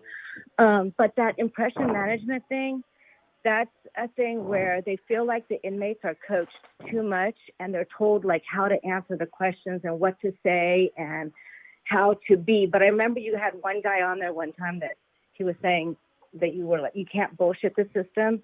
And so that's what they're trying to catch you guys on, is whether you're bullshitting or not, or if your lawyer or maybe your private attorney coached you on how to talk or how to be or how to carry yourself or look, kind of like that.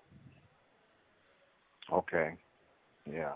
The latest, greatest thing too, by the way, I would love you to warn anybody in there that the BPH is looking into is called restitution evasion. That's when you guys, well, you guys know the system, but there's a split. So if there's been any restitution evasion within the past year, it's going to be a serious problem for suitability. If it's more than a year, you could probably carefully walk around it. But if there is any restitution evasion, stop doing that right now, because the board is actually required to ask the question. And I've seen them stop hearings, try to find the information, and when they can't, they'll postpone it and they'll say, you know what, we'll be back. We need to figure out whether you are playing games or not. That and the EDD fraud. Yes. Yes, we've been hearing about that a lot, about the restitution. And yeah. Esta llamada y su número de teléfono será controlada y grabada. Who was a fellow co-worker of mine, and he was granted parole, and then they rescinded his decision because he participated in that EDD fraud. Yep. I just had one of my clients get granted and rescinded as well. So he's coming back before the board too to talk about it. And so if you have some clean time, it's really all about clean time, right?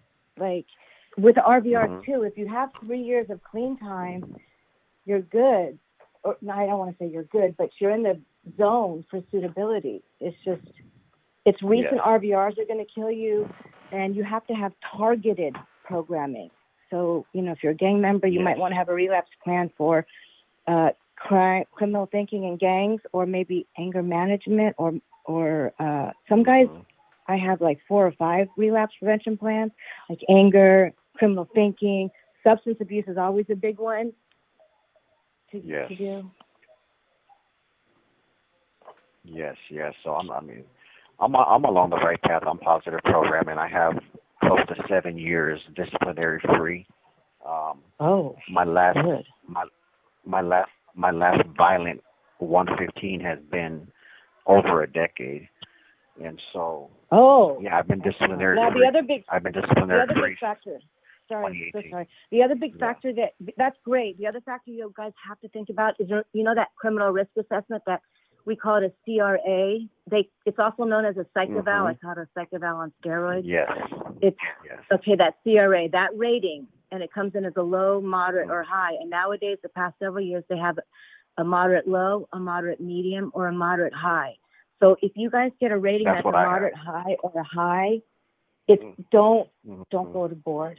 You're going to get, I kind of say slapped by the commissioners, but they're always usually, and I can't say they're all polite, God bless them all, but I call them warm rooms or cold rooms. We don't know who we're going to get, but it depends. That CRA rating is a really big deal.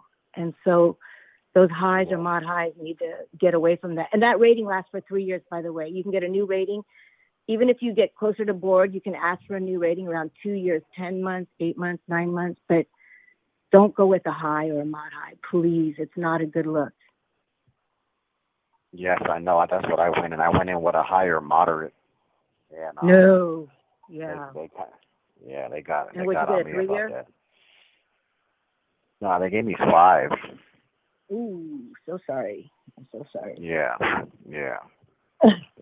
Well, you could do a petition I mean, to advance in 2.5. So you take those transcripts and you read that last court page, that decision section on your transcripts. Yep. And that tells you exactly what to do. And that's why I tell you guys, you have a roadmap with that decision. The other thing, I'm so sorry if I'm taking unnecessary time, but I want to tell you guys about that stipulation to unsuitability. If you guys have mod highs or high, you missed that 45-day deadline waiver, doing a stipulation to unsuitability is not a bad thing. Don't listen to the yard talk. I hear the guys saying, "Oh, don't go to board and say you're unsuitable. Don't do a stip to unsuitability."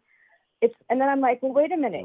You're either suitable or you're not. And the commissioners, they're not stupid people. They know They know more about you than you know about you. They know more about you guys than the attorneys do. I don't get to see confidentials. I don't get to see what waiting list you're on. I don't get to see certain things. And the confidentials too, by the way, I'm so sorry. I'm so sorry if I'm on a roll. The confidentials too, by the way, the board often says, we don't pay great weight to these confidentials. We saw your confidentials, but we don't pay any weight to them. Now, unless that confidential is backed by an RVR, and when you guys do get confidentials, try to get what's called the 1030s to go with them so that the lawyer or the attorney, can fight and say, well, that's not reliable. There's no reliable information behind that confidential. So just throw it out. You know what I mean? So there's a bunch of, sorry if I'm rambling. No, you're good, Lisa. I do appreciate it. Very helpful. Yes, very helpful. Because this is not information that people are going to openly, freely give out. So especially to our listeners. So I do appreciate, you taking time, out of your day, your busy schedule, and dropping these gems in our laps here. Yeah, I'm happy to help. No matter what, just be careful of this new restitution evasion. This is the latest, greatest grab that BPH is doing. And here's the thing too, if you guys, the other thing is your programming. It's so important. Whenever I get, depending on the commitment offense, if there's a body involved, if it's maybe Le queda un restante de 60 segundos. They have to do targeted programming. So if you're a gang member, you're not going to go overdo a horticulture class, or something, or green this or parenting or something. Target it to your needs. They call it criminogenic needs. And then the parole board will look to see what kind of programs you took compared to your commitment offense, or what kind of RVRs you guys have incurred during, or your institutional behavior, or what's happened there. They want to know that you're addressing the issues. And also, by the way, I heard you guys talk about triggers and causative factors one time. When the board wants to know the triggers or causative factors, I even had to look it up. I'm like, what do they mean by that? And I kind of say, sometimes I say, what pisses you off or what gets you? The triggers and causative factors, that's a really important thing. I have a list that I give to my guys in my pro packet, but it all stems from your childhood. Did he get cut off? Probably. Yeah, we hit the 15-minute mark, but he should be calling back. It's always about the inmate's childhood trauma. I think I heard just tonight they said, you guys were just talking about it. Sometimes these guys don't have the chance, like in the environment and the home that they were raised in, and even their neighborhood and their parenting. It's so sad, some of the stories that I hear about these guys. And a lot of my clients are like 17, 18, 19. They call youth offender anything under 25. 25 and under is considered youth offender now, not 18. And they... I'm going to pick up that call, Lisa. Give me one moment. Yeah. This call is now being Global recorded. Telling. Usted tiene una llamada prepagada de Robert. un individuo encarcelado en de la prisión estatal de Centinela, California. Esta llamada y su número de teléfono será controlada y grabada. You have a prepaid call. You will not be charged for... Gracias por utilizar Global Telling. All right, Robert, we're on the line with Lisa. All right, okay.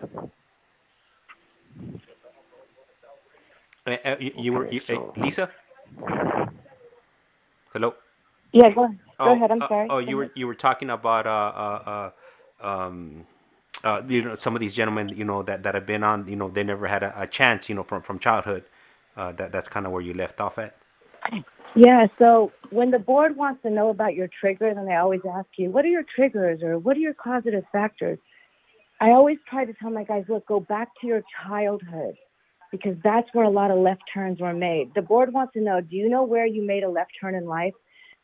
I've heard it described to me this way. You're born a cute, innocent little baby, and everything is going along fine. And then somewhere along this path, from 6 to maybe 16, somewhere you made a left, and the board wants you to identify that left turn. And usually it happens it's always childhood trauma, and it's usually the parents were either drug users or abusers, or the poor parents were working so much that the kids were left latchkey kids, and they were left to the neighborhood, and they were looking for love and acceptance, so they joined a gang.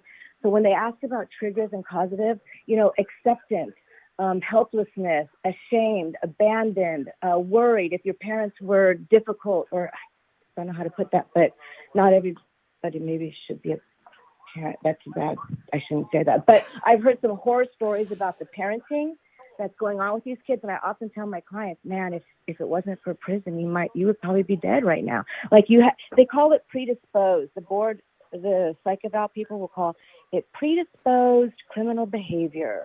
Like you grew up in an environment where there was no choice, and they say you cannot extricate yourself from your home life as, 6, 7, 8, 9, 10, 11, 12, 13. These kids can't take themselves out, so they grow up thinking criminal behavior becomes kind of normalized. And that's the rehabilitation, the unwiring of your brain that these programs do for these guys. And like you said, these guys are like night and day from when they got in. And I always tell the inmates too, by the way, own who you were, own your gang lifestyle. Tell them you're a domestic terrorist, because it helps me to say, look, this inmate was a domestic terrorist over here, but look at what an angel he is today. Nobody cares about 2000. They want to know the board wants to know what's happening right now with the inmate. Who is he? Is he a current risk of danger now to society? So a lot of guys don't want to talk about their criminal behavior or their parents. I have had a lot of inmates say, I don't want to talk bad about my parents. But parents make mistakes too. We all do. And so there's ways to say it. We talk about Franklin hearings and Franklin motions and the childhood trauma kids suffer. So I'm sorry, I don't want to take too much time. Sorry. You're good, Lisa. I could ramble for days on this stuff. Sorry. You know what, Lisa? I have a question that I want to ask you. Maybe you could shed some light on it, because I'm sure you have some experience with it. So, a GP inmate to a SNY inmate, are they treated the same and fairly? When they go to board of parole hearings, or is an SNY inmate more likely to be found suitable than a GP inmate? What's your take on that? Oh, that's a good question. Again, it really depends. I have heard a commissioner say that you guys need to go to an NDS yard because more grants or happens when you go to those yards. No. It depends. I've had guys from SNY he sounds suitable, and from the main line, he sounds suitable.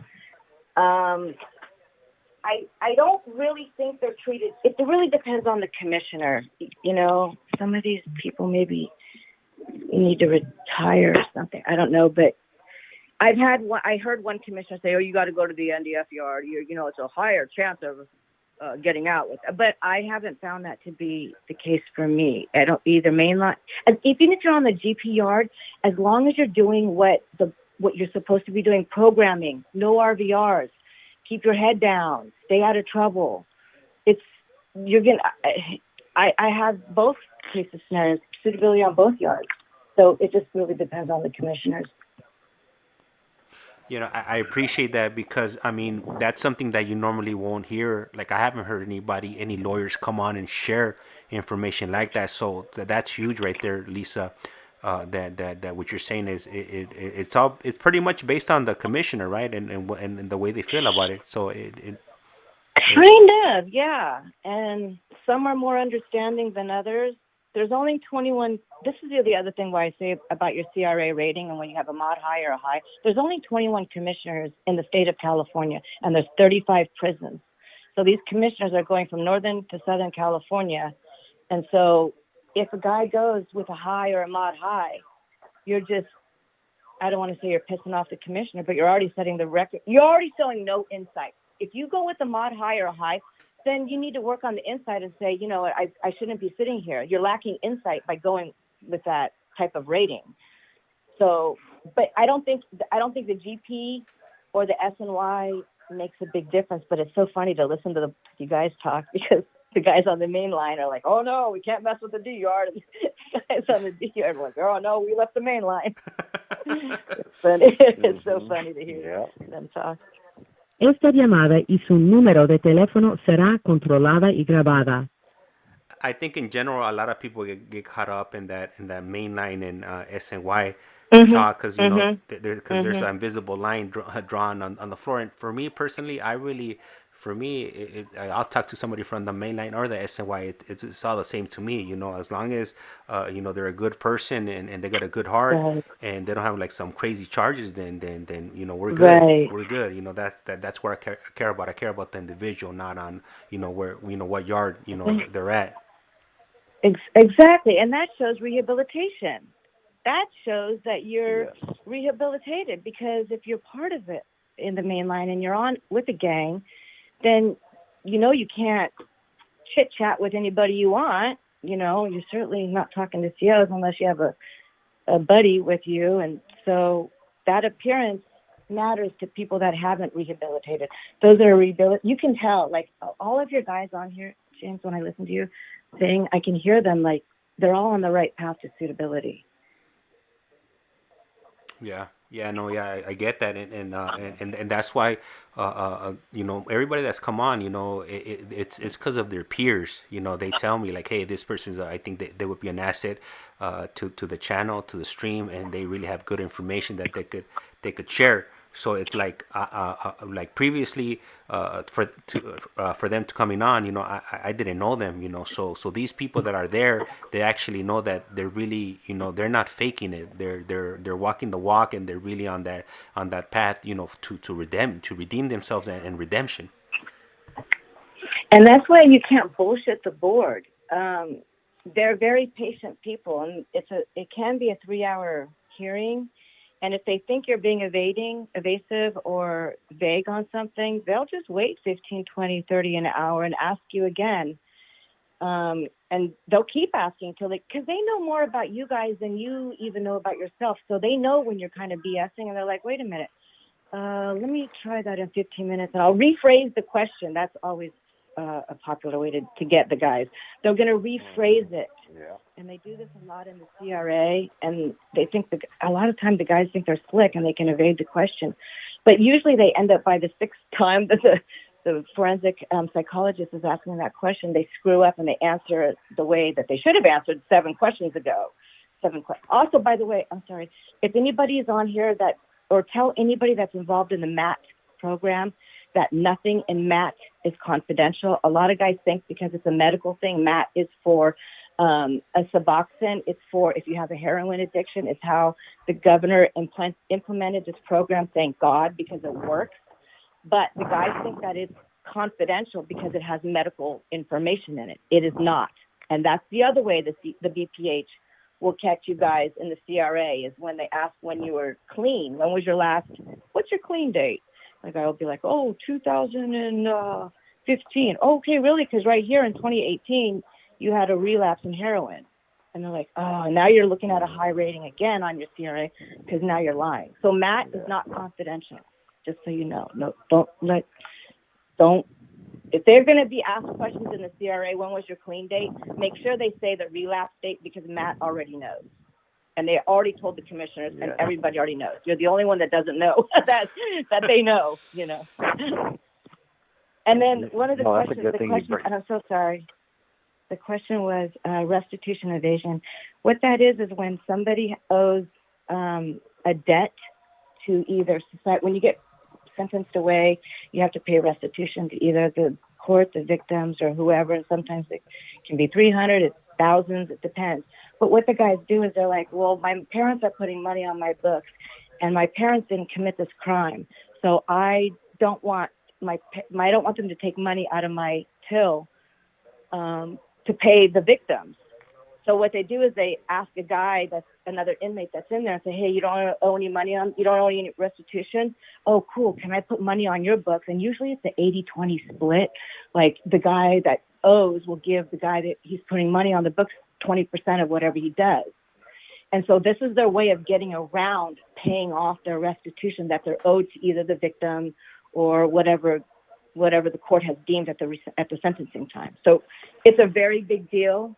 And people understand that, well, my parents didn't commit the crime, so why are they paying my victim or my restitution? But it doesn't matter who's putting money on the books. The CDC, the BPH is going to take it, or CDCR, I'm sorry, is going to take it and pay the restitution that's rightfully owed to these victims. So don't evade it. Yes.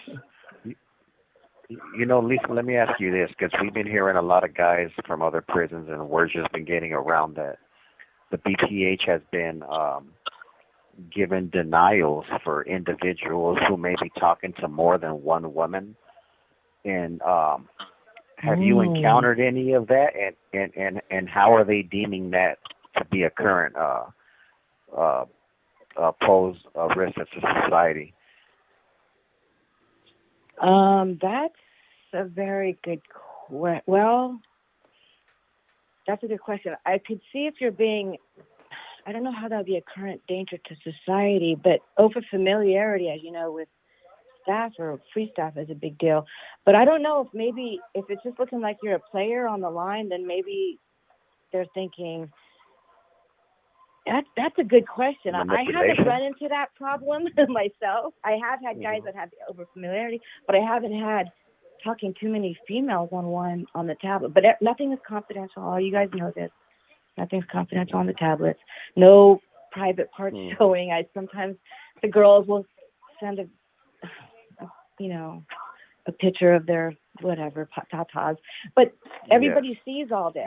Yes. The BPH sees all this, and so that's why you got to be a lot of careful on these tablets. But I haven't seen that too many females. Esta llamada y su número de teléfono será controlada y grabada. Maybe it's just a way of, guessing a guy's character. Well, if he's talking to all these women, that's a great question. I haven't run across it, but it could be a character issue with that guy. Maybe, I don't know. Yeah, because that's what we've been having a lot of conversations about in the community of ours around here. Like, well, okay, so what could not that we're saying that, you know what I mean, it's justifiable, but what could they be looking at to say that, okay, well, we're posing a danger still just because you not necessarily have 2 or 3 girlfriends, but just because you're communicating with different females, like we don't know if they're trying to say if it's a manipulation tactic or whatever the case may be. And that could be it too, because don't forget, there's a lot of manipulation because everyone's got to try to get stuff from the outside on the inside, however you do it, and it could be brought in through females or male or I don't know. It might be just a character flaw, but they might. Le queda un restante de 60 segundos. And I don't know how I would argue that at a hearing. Like, how is this a current dangerous? Where's the nexus to current dangerousness on having several female girlfriends on your tablet? Yeah. But keeping in mind, everything has to be talked about respectfully. You still can't be talking. Like, I think it could be argued around if they're all respectful, friendly conversations. Mm-hmm. You know, it's just, I think it's really how you talk to the women. If you come on and saying, hey, sexy, this or that, or let's hook up, or that doesn't show a lot of rehabilitation or maturity to talk to a woman that way. And that's the other thing that bums me about the CDCR is that, by the way, you know that the number one return to prison is drugs and alcohol, and the number two return to prison is domestic violence. And the other thing is domestic violence is not just between a man and a woman. It's a father-son, a father-daughter.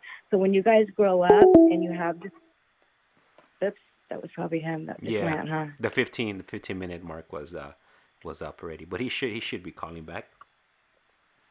Yeah, perfect. So there's the whole board process. I heard one guy say, look, you're either rehabilitated or you're not. If you still want to play the game, the board will smell it out. If you're rehabilitated, they'll smell that out too. So it's just a lot of obstacles and variables to get around, including this new restitution evasion thing. The EDD fraud is a big thing. If anybody had a cell phone violation, the RVR rule violation. This call is now being recorded. Global Telling. Usted tiene una llamada propagada de un individuo encarcelado de la prisión estatal de Centinela, California. Esta llamada y su número de teléfono será controlada y grabada. You have a prepaid call. You will not be charged for this call. Gracias por utilizar Global Telling. Hello, Robert. Yes. All right, we're still on. We still got Lisa on the line. Okay. I'm sorry, I forgot where we were. Sorry. You know what, Lisa? So we're talking about the domestic violence, not only between you and your partner, but within family as well. Oh yes. So if there's any history as in your childhood, the board won't see it, and I want you to take a domestic violence class. If anybody has an RVR for a cell phone within the past 3 years, take the PrEP in-cell cell phone class. That'll help mitigate that cell phone RVR. What was the name of that class again? I had mine. It's a PrEP. It's PrEP Partnership for Reentry program. You can write to them and ask them for the in-cell cell phone class. You don't even have to do a group. But if you have a cell phone RVR, the board wants to know that you know why that's not a good thing. Why having not a tablet but a cell phone, how is that criminal thinking? And they often ask, do you think cell phones are criminal thinking? And then the inmate will sometimes say, well, I just wanted to talk to my family. Yeah, but that's not why the cell phones are you really use. I mean, yes, they are, but there's a lot of criminal activity that happens through a cell phone. So I'm gonna text this information over to Javier because he got caught with a cell phone I think about maybe 3-4 years ago. So that's definitely hindering him being found suitable. 3 years though is a good. That's 3 years clean time is good. Like if he's at the 4-year window, he's okay. It's the recent RVRs that end up getting you guys. So it was a 23, even a 22, because we're just broached 24 right now. So a 4-year-old cell phone is not bad, but have him do the PrEP in cell phone class because then he can talk about it a little bit more comfortably with them. Thank you for that, Lisa. You know what, Lisa? What I was gonna say was, we definitely we gotta do a live in the future. I'm not sure what your availability is, but maybe we could talk off the air and we could bring you on and you could share all the information you have, because you have really good information. And then we can even have the gentlemen call in, like like Jesse, Silas, and David, because I'm sure they'll have a lot of questions for you, and maybe and you could answer that for them while we're in the air. So hopefully that's something that you would be open to. And, Yeah, I'm down to help, but I just want to make sure you guys know I've only been doing this a year and a half, so I do not have the experience that some of these other attorneys have. But I'm happy to Esta help. llamada y su número de teléfono será controlada y grabada. You got more experience than me, Lisa. So. Mm-hmm.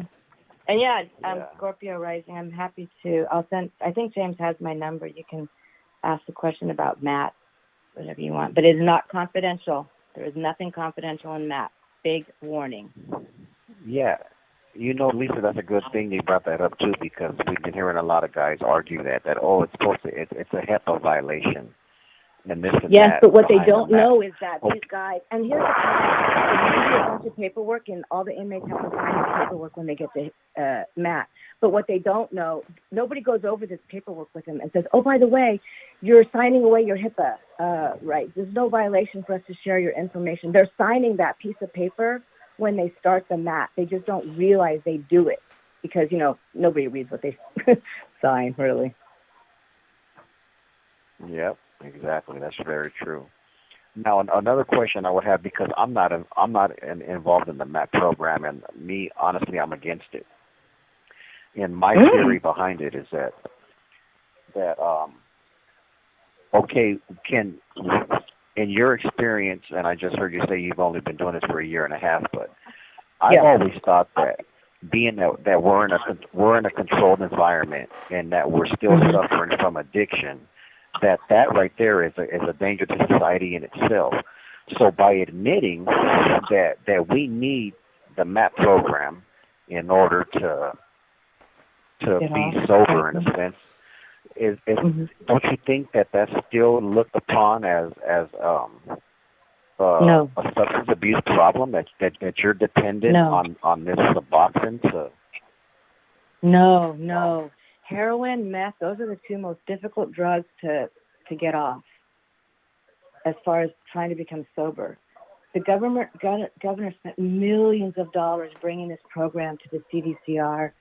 I actually had a guy that was on the MAP program, one of my guys from the bottom of last year, and he was found suitable. The board, look, heroin and meth, these are very difficult drugs to get off. If you're offered a go-between, because if you are a full-blown heroin user and you've just cut cold turkey, it's not going to be very pretty for you physically with the withdrawals. But the Suboxone makes change. I've had so many guys say what a life-changing this program was. And I know maybe you don't want a crutch or whatever to get off of it, but it is not frowned upon by the board. It is something that they want you to use. I think it was $33 million. I don't know. I'm dyslexic. It's either 33 or 13 million that the governor spent bringing this into the prison system. So they want you. And I've heard several commissioners say, oh, good, I'm so glad you're on. And then I'm so glad you're on the mat. And then I've heard it, my clients will say, well, I'm thinking about tapering down or something. And the commissioners will be like, well, wait a minute. Don't do it too soon. Just take your time. Like, this is a big deal. Like, they want you guys to be on mat. They want you to taper off slowly. And they don't want a guy, oh, I'm going to board. I want to be off mat. I want to be off Suboxone. No. The more important thing is that you're able to stay sober forever. And the Suboxone is a step from the heroin to complete sobriety. It's a little helper hand in the middle. And the board looks upon it favorably, not negatively. Yeah, see, that's interesting because it's like, in my opinion, it's like how could they be force something that's still giving you the effect of being high and under the influence, and then especially with so many of the individuals who are involved in the MAP program, with them abusing it, as far as taking it the natural way. There's the abuse. That's a whole different ball game. But if you are not abusing it, and you're being monitored by a doctor, the doctor has all the notes on the file, which again, not confidential, but they know where you're at and when they feel that they should be tapering you down. It's really not a bad thing. And yes, I see what you're saying, but that person, that individual, that inmate is reaching out and saying, hey, I can't do this by myself. I need help. Just like when you guys are like, I don't know how to change my criminal thinking. I need help.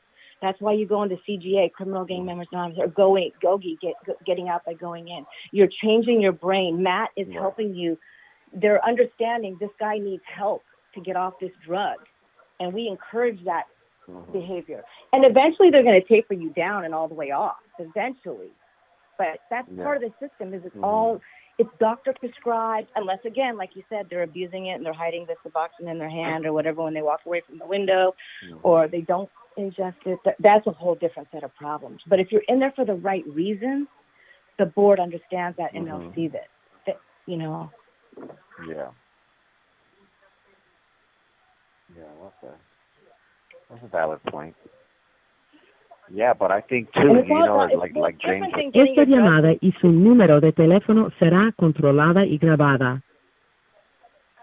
It's a lot different than getting your drugs from your cellie or other inmates in prison. You don't know what you're getting. This is doctor prescribed by a certain dosage, an amount, and they're tabbing you, keeping their eye on you, watching you.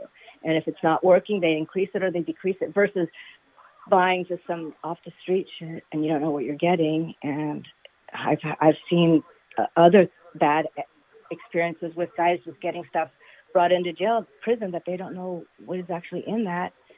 Could be fentanyl, all kinds of things, and then it just ends up sometimes being a bigger problem than it's worth, I think. Oh yes. That fentanyl is a big epidemic inside prisons right now. There's so many people dying everywhere. I believe in RJD. I mean, if the state says here, RJD, they said they're giving out Narcan. I'm sorry, go ahead. Yeah, I heard in RJD and Richard Donovan State Prison that they're handing out Narcan to the inmates because their fentanyl problem is so bad.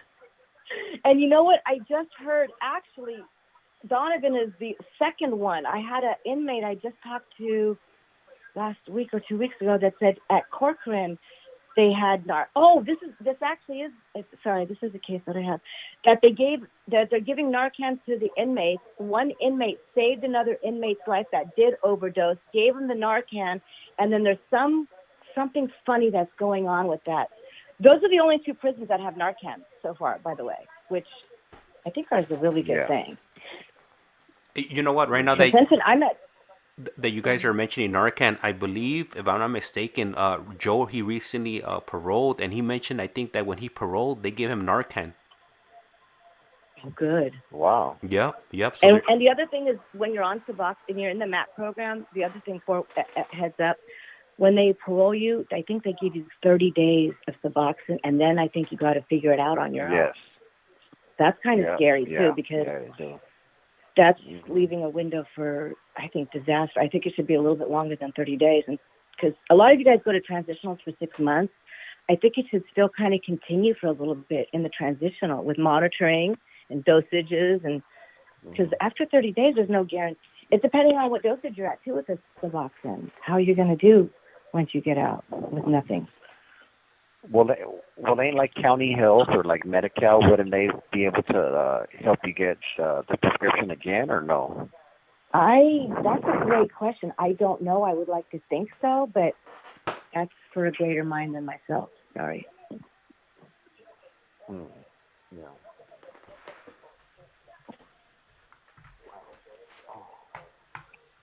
Yeah, well, I mean, everything that you're sharing, Lisa, today, tonight, listening to you, it's very insightful. You know, it's stuff that, a lot of us already know, but I think it's very important for you for especially our listeners who have family that are incarcerated, and they hear us talk about it, and they may not understand, but to hear it coming from somebody who's actually involved, and they're like, oh, okay, I remember, my loved one saying something like this, and, you could break it down for them in simpler terms, in a sense, and help them understand, what we go through when we go through the process. And You know, the whole thing Yeah. about the rehabilitation courses that we take, and you know what they entail, and what they can encourage their loved ones to do by hearing you sharing your familiarity with it. Yeah, I'm happy to help any way that I can. Yeah, thank Scorpio you. Rising is That's saying appreciated. coming off Suboxone is even harder than coming off the actual drug itself. Yeah, they do have big money in it. They're doing the reverse. They want them on drugs, just ones they can control. That's this part I have to disagree with. I guess they tried to bust his friend. They tried to put my friend on that, and he's allergic to opiates. They made a whole fake narrative of him being a heroin user.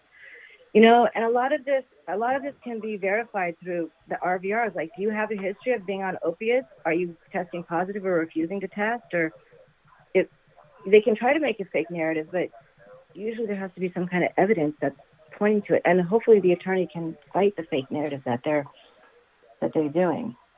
There's nothing is perfect. You know, the mat isn't perfect. The boxing's not perfect. There's no perfect program, but I think it's probably a better option than, I don't know. I've never been on heroin, so I don't know the experience for that. Yeah. Yeah. No, Uh, it definitely is. It definitely is an issue. And you know, like I was born to heroin addicted parents, so I understand fully well how to break. Le queda un restante de 60 segundos. Scorpio is saying it's all about the money. The Suboxone is being misused, and you're not clean. You can't even come out of rehab. Well, I've had several suitable people on Suboxone get found suitable at their hearing, so I know that. But you have to be serious and real about it too. Like, if you're bullshitting and misusing it and palming it in your hand when you leave the window, that's a whole different deal. Like, if you're really real about it, they'll know. I mean, or else they wouldn't have, you know, they're not granting Suboxone. They are granting Suboxone users suitability. I personally had it done with me. I know it does work. Wow. Hey, And I even, well. I know, Rob, the call it's about to get cut off. If you want to go ahead and call back, and then I'm gonna get ready in the next few minutes, just to get ready to cut the stream, because I'm pretty sure I've been missing in action for a while, so I'm pretty sure my wife is wondering where I'm at right now. But we'll wait for Robert to call back and say his piece. And but hey, Elisa, I really appreciate you calling in.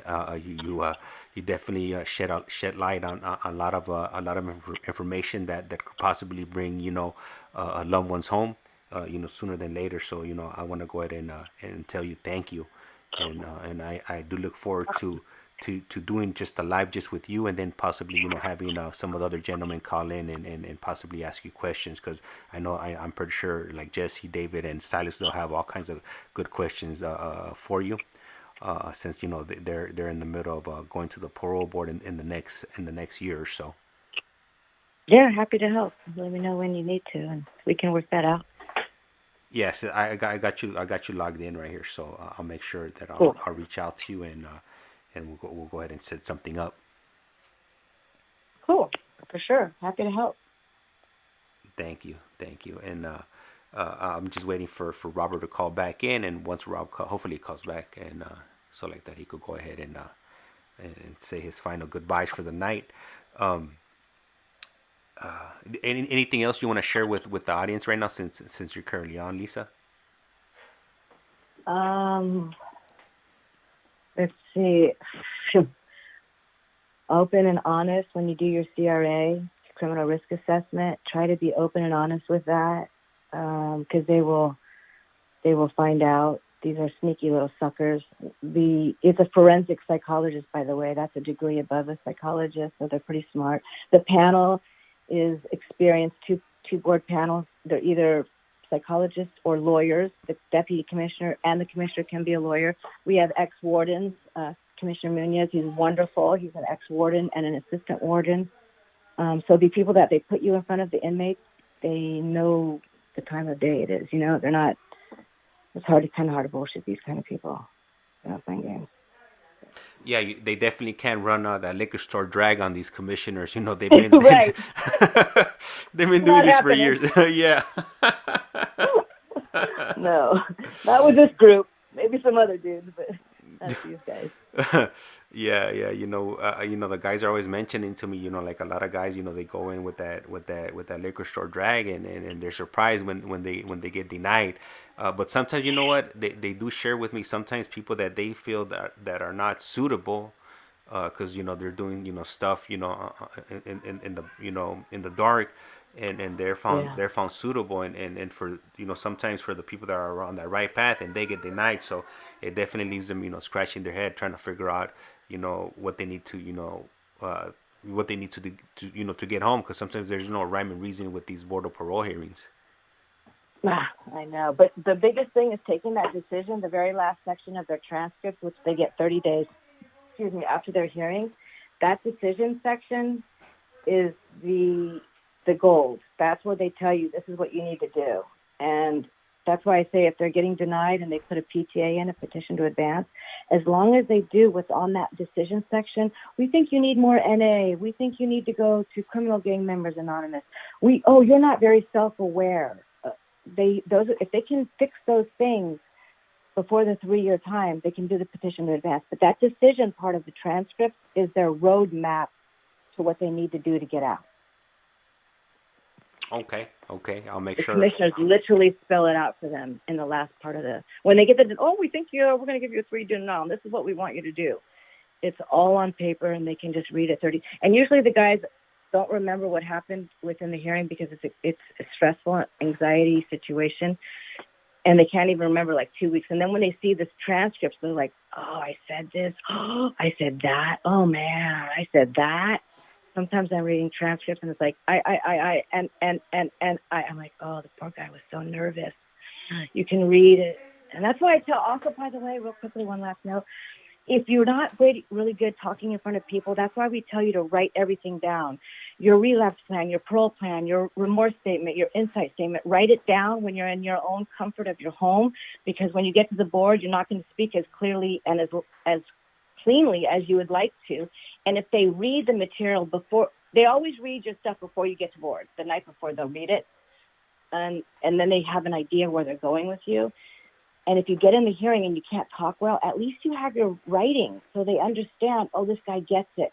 They all know that everyone's nervous going into the board, into the hearing, but they give that leniency and they give that room for them because their writings will reflect who they are and where they're at with their journey on rehabilitation. You know what? I need to start doing that myself, Lisa, and I'm not even going to front of the board because I'm not the greatest speaker, but I definitely writing stuff down will probably help me out. To keep my thoughts in order, or have any points that I wanna put out there. Writing them down will definitely help me stay organized and on track. Yeah. Of whatever I wanna put out there. Talk about, yeah. Mm-hmm. I write all my closings too so I can stay on track, because I do have ADD and I'll be like, we're talking about something stupid. So I actually write my closings, which I know a lot of attorneys don't, but I do, just so I can. And if the hearing goes a different way, then I adjust my closing and address the things that are spoken about. But at least there's also, gosh, there's so much to say. There's also a thing called the Structured Decision-Making Framework. This is the framework that the parole board puts all the inmates into, and it's like 7 domains. And so when I do my closing, I try to hit on the domains. Institutional behavior, parole plans. The biggest one is offender change, and that's why I say, who was he then and who is he today? Some of the guys don't want to own all of their shit that they did back then, but own it, because it gives the attorney a better jumping board to say, hey, yeah, this is who he was then, and look at the offender change now. In this domain, I feel like this domain is mitigated now based on all of his programming. He's got no RVRs. He's got multiple laudatory chronos. He's got inmate character reference letters that say what a great guy he is. I also tell the guys to get inmate character reference letters because I know that there's a lot of bullshitting that can go on in the building or the tiers, and that there's only 2 COs per, I think something like 2 in the building or something ridiculous. So the guys are getting away with, I don't want to say murder, that's a bad way, but they're getting away with all kinds of RVRs. But they're not getting away with it with their fellow inmates. The fellow inmates can write on who this person is. And I use those sometimes in my offender change. When I get to the offender change in my closing, I use inmate reference letters. Oh, my prison phone is ringing, Lisa. Sorry. Oh man. Yeah, I got it hooked up where my prison phone will ring and then my cell phone's supposed to ring, but my cell phone is not ringing right now. Let me check if anybody's calling. I'm gonna go ahead and try to get my my cell phone to ring. Or let me grab the phone. I'll be right back, Lisa. I'm gonna try to get over there. Give me one moment.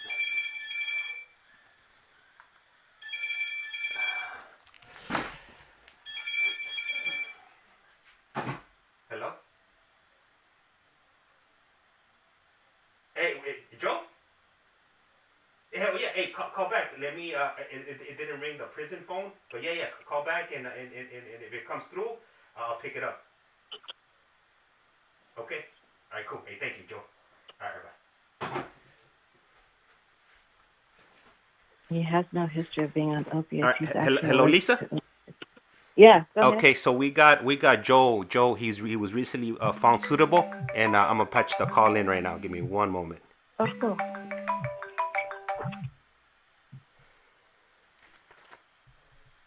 Hello, Joe. Yeah. How you doing? Pretty good. Give me one moment. Let me find the cable so I could patch you in. And you will be good to go as soon as I figured out this connection over here. Let me see. I gotta. Got to 10 o'clock. Okay. I gotta do something. I gotta do it short, but I'll be in for as long as you get. Okay. Let me just plug this in. I know what you're saying. That's why I heard that. All right, you're in, Joe. Yeah. All right. So you were listening to the conversation, Joe? I just jumped on. I heard a few words, and everything that was being said is absolutely true. And I feel like I should say that because I experienced it. You know. Lisa, are you there? Yeah. Oh. Go ahead. I'm hearing him. Okay. Thank you. I appreciate you. Yeah. The thank you for sharing. When I got my transcripts, I did not know how to read them. I understood. Yeah, I understood that they were giving me the way out. I understood that the commissioner was tough on me, but he was telling me, this is the way home, you know? But still, in that understanding, I did not know how to read the transcript. So I went through, like, depression. I went through all kinds of stuff for, like, 6 months where I didn't even want to touch nothing. But eventually I get back to the transcript. And I had a great friend named Richard who gave me great insight on the transcript. And he opened my eyes up to see what was being said because I didn't understand it. I could read it word for word, but I wasn't getting it. I had another friend, Ricky Black, who also shared with me his opinions on it, and I worked on it. And before I got to board, my writing, everything I did, that got me my date before I even walked in the room. See, that's because you set yourself up for success. That's the key. It's setting. I always tell the guys, you guys watch football games and you think about strategies on how you want to get a goal or whatever. Forgive my language. The board is the same way. Yeah. You got to come up with a strategy and make a plan to be found suitable. Like do the writing, because the board will read the writings if you guys can't talk well in the hearing. And that's usually 75% of the time. And I could do the writing. I could do everything once it was taught to me, like, this is what it is. Because before I didn't know that. And, yeah? Go ahead. Well, I was going to say, I bet it's hard for you to read the CRA, too. I know a lot of guys don't understand the CRA report. Yeah. And my first board hearing, I got denied because, for many reasons. But one of them was because they couldn't prove I got the CRA hearing, and I got it 7 days before I went to board. and they were saying postponing it, and I didn't want to. I was like, if I get denied, I get denied now, today. This game is going to start today. I'm not giving extra months to get denied later. When I read the CRA, I thought it was great because I got a moderate low, and he went on to say how low the low was. But I didn't realize there's other things said in the CRA, like antisocial peers and all that. I took the moderate low, and I ran with it, and I was like, this is great, I'm going home. And there was a whole lot more in there that I did not know how to read at the time. You know? I've heard of lows getting denied, too. I haven't had it happen to me, but there are that last page on that CRA where it talks about what you need to do, that's the key right there. And they are hard to read. I understand where you're coming from too. Yeah, and then on top of that, like I did not know how to read or write when I came to prison. So on top of all that, there's that, you know. Now I do now, but I didn't know then, and I had to learn in here. So my writing, the way I write is excellent, you know. But I didn't always have that. So when I wrote my board pack, I really felt that they really felt that. And see, you're a perfect example of rehabilitation. You're someone that came to prison that didn't read or write, and you took full advantage of the programs that are offered there. That's huge. I think I watched the video when James went and met you. I'm in Sentinel and Calipatria too, panel 15. Yeah. And I saw the video of you coming out. I thought, oh, good. I remember hearing you on this before, and I was happy to see you get out. But you did the work. And that's what I say to the guys. If you did the work for the game, do the work to get out. It's the same. Yeah. And there's so much stuff, there's so much work I worked on myself that you can't see, that it's not in the board pack. Mentally, I prepared, like I was every other boy out there. You know, I was a tough kid. But in the ending, I had to prepare myself, like, what if this happens? Well, if that happens, it's going to happen. You're not going to react, right?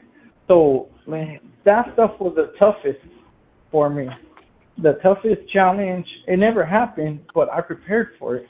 And the reason I did that is because I'm so impulsive. I'm so instinctive. If that happens, I won't even know what I'm doing, and I'm already in the middle of all this action. And I know that about myself, so I had to prepare myself, like, if anything happens, you better put your hands up, you better walk back, you better, like, I had to mentally prepare for, like, 8 months until I got to a point where I was like, okay, I can handle anything. Fortunately, I didn't have to, but this is the kind of work I was putting in before I got out, way before I got out. Yeah, good. It takes years to change.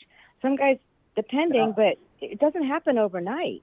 This is not a short journey. Yeah. I often tell the guys, I often explain to my clients and my inmates, I kind of akin it or make it similar to the California bar exam that lawyers had to take. It's a process. I fully admit I didn't pass on the first time or the second time or the third time. I had to hand them the material that they wanted, the way they wanted it. And until I did that, I wasn't going to get that bar card. It's the same thing for you guys. You got to hand them the material the way they want it, or they're not going to let you out. And you did that. You gave it to them the way they wanted it to, whether it took 1 time, 2 times, 3 times. It is a process, and you're going to get there if you're dedicated and you want to get out. You know, it's super black and white. Some of these, you know. Yeah. So good for you. I'm super proud of you. Good job. Thank you. And you know what? I never have time for none of this. I literally, since I got out, I don't have time for nothing. I always thought as soon as I get out, my social media is going up, like instantly, right? I haven't had time for none of that. But just so happened, like, you know, God had me looking at YouTube right now, and then I seen, and I was like, what's this? Because I don't know what a live looks like. I don't know what that looks like, right? So I see live, and I'm like, are they live? And I click on, and I'm hearing you guys, and I'm like, oh, I think they're live. And I don't have the number. I don't know who to call. And I'm picking everything on YouTube, trying, I know this guy got the number up there somewhere. So I finally get it, and I'm looking for a spot in the house that's quiet where I could talk to you guys, because everybody's up right now, right? And I tell James I gotta leave at 10 because at 10 I gotta do my chore for the house. You know, we got you got obligations with parole, you got obligations with the house, you got obligations in everything. You got your social, your DMV, your GR, you got everything, right? So I have time for nothing, and I'm so glad I caught you on there, and I loved everything you were saying, and I thought it was only right I jump in and say that you're speaking the absolute truth. You know. Thank you. I appreciate that. You're welcome. Thank you very much. And good job on getting out, because it's not an easy road. It did take you time. And I bet you it took you several years to do this, because you have to prepare ahead of time. You can't just walk in there and be like, hey, man, let me out. You'll be like, oh, what the? Yeah. What? No. And with me, yeah, I know. And with me, it's so different because I mentally, I changed like in 2010. In 2010, I was still a criminal. Very much so. But in my mind, I was like, you could let me out and I'll never come back. And I meant that. But in the future, when 2014, yes, and in 2014, when they changed the law, I did not know how I was going to come home. I just knew I was coming home, right? And when you talk about all the board stuff, I could not, they're like, why this and why that? And I was not good at explaining. I was not good at deep, question after question. All I could do at my first hearing was I could tell the board member, look, I put my hand in the stove, it burns. I'm never going to do that again. But they don't want that. They need to know, way past that. They want you to know the level of degrees, how many skin layers of your fingers will burn off before you feel the right. And I couldn't explain that. So because if you can't explain that, they're going to think you're going to do it again. They want you to know that they want you to understand that they want to know that you understand everything about it, or else they're going to think that you're going to do it again. I know. And for me, I was so sincere, but I couldn't explain it. And that caused like depression for like the 6 months after the denial, right? Because I couldn't believe the best me wasn't good enough for you. Yeah. Oh, that sucks. I'm so sorry to hear that. It is hard to give them the answers that they want, but you did it. I mean, you definitely came around the corner. Yeah, I did it. I did do it, and but that was with help. That was with God put great people in my life that allowed me to see things. That's the other thing I would want to say, that if you guys really want to rehabilitate or really want to be pro-social or be found suitable, there are pro-social people in prison. There are guys that do their own BPH groups in the day room or whatever. There are people you can find, associate with, that will help you. But I gotta say this, because that is true, but that is not true. I was in Calipatria. I was in New Delano doing self-help. I was in Calipatria doing self-help. I was in High Desert doing self-help. Nowhere taught me like Cicinella, and it wasn't a group. It was the guys. The guys that had been there, and it was the guys that had came in from Ironwood, and some of the guys that came from Tehachapi. But these guys were never on no other yards I had been on. Like, everywhere I had been on, nobody talked like them. So when I got there, I could not believe how far back I was, because they were like light years, like they were like Star Trek. Boom, they turboed off, and I was like, I'm still on Earth, and you guys are like billions of galaxies ahead, and I couldn't believe that. So that in itself was overwhelming. But in 6 months' time, I started changing the tires, the transmission, the alternator, everything, belts, spark plugs, and I still don't think I'm caught up. Honestly, I don't think so. But they gave me a much better understanding of everything. At Sentinella? Yeah, Jesse Nava, Ricky Black, Richard, huge help for me. All those guys. Good. There are good guys that can help you. Yeah. In there, or that can help inmates if they really want the help. Usually Yeah, there's yeah. a beagle on the yard. Well, them too. In all respects, sometimes those guys are not good for that because they're too legal beagle. Like they're like, don't admit this, don't it, you know. So it's not. You just have to find the right chemistry. And for me, it was there. And it was with the same 12 to 20 guys with each other every day. And some of them I really learned off of, and some of them were so far ahead I had to back up because I was like, I can't learn off of you no more. You're too ahead of me. I need to go dumb it down a little bit. And I secluded myself for like 3 months. I didn't go to yard. I was in day room showering only. I was studying. And keep in mind, I'm not good at school, you know. So but I got it, you know. It's a journey. You did the work. You put the time in. Just like I said earlier, you guys. Not that you particularly were a gang member before you got to prison, but you know how much work you guys have to do for the gangs? Like, so much time you're putting in for the gang. So you got to put the same time in for the rehabilitation, and you did that. So you're a success story. Good for you. I would even think more so, like a huge more so, because we're talking about at least gangs. it's positive. Yeah, when we're stuff. You're just not bad. When we're talking about gangs, it's like they accept you for who you are. You don't have to change. It's easy, right? Yeah. But with preparing for the board, that is hard. You know? Yeah. Because you have to look at a lot of the hard truths in your life, and you have to revisit areas that are very uncomfortable, and you have to come to terms with those areas. That's part of the rehabilitation, is looking at those ugly parts and saying, hey, this is what happened, or this was me, and work through it on your own, you know? It's not comfortable. Yeah. And it's hard because you could do all that and you still won't get it right for the board, and it could be honest. Yeah. And it could be hard, but you have to. I learned right there that self-help and the board are completely two different things. And I went in thinking self-help is how you get out from the board. But it's much. The board is its own animal and its own beast, and I am just fortunate by the grace of God to come home. You know. And the board, by the way, the board BPH does not talk to CDCR. So sometimes the guys will say, well, the CO is this or that, or they wrote the RVR this way. They're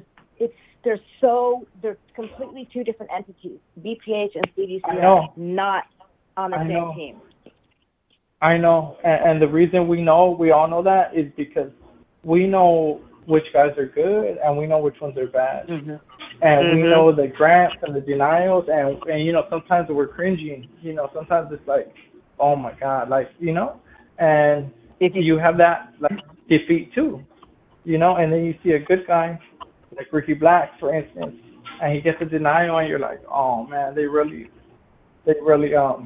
messed up on this one, So you got both sides of the coin, and we see it all, and we're right there to see who's good and who's bad, Is Ricky Black going to board soon?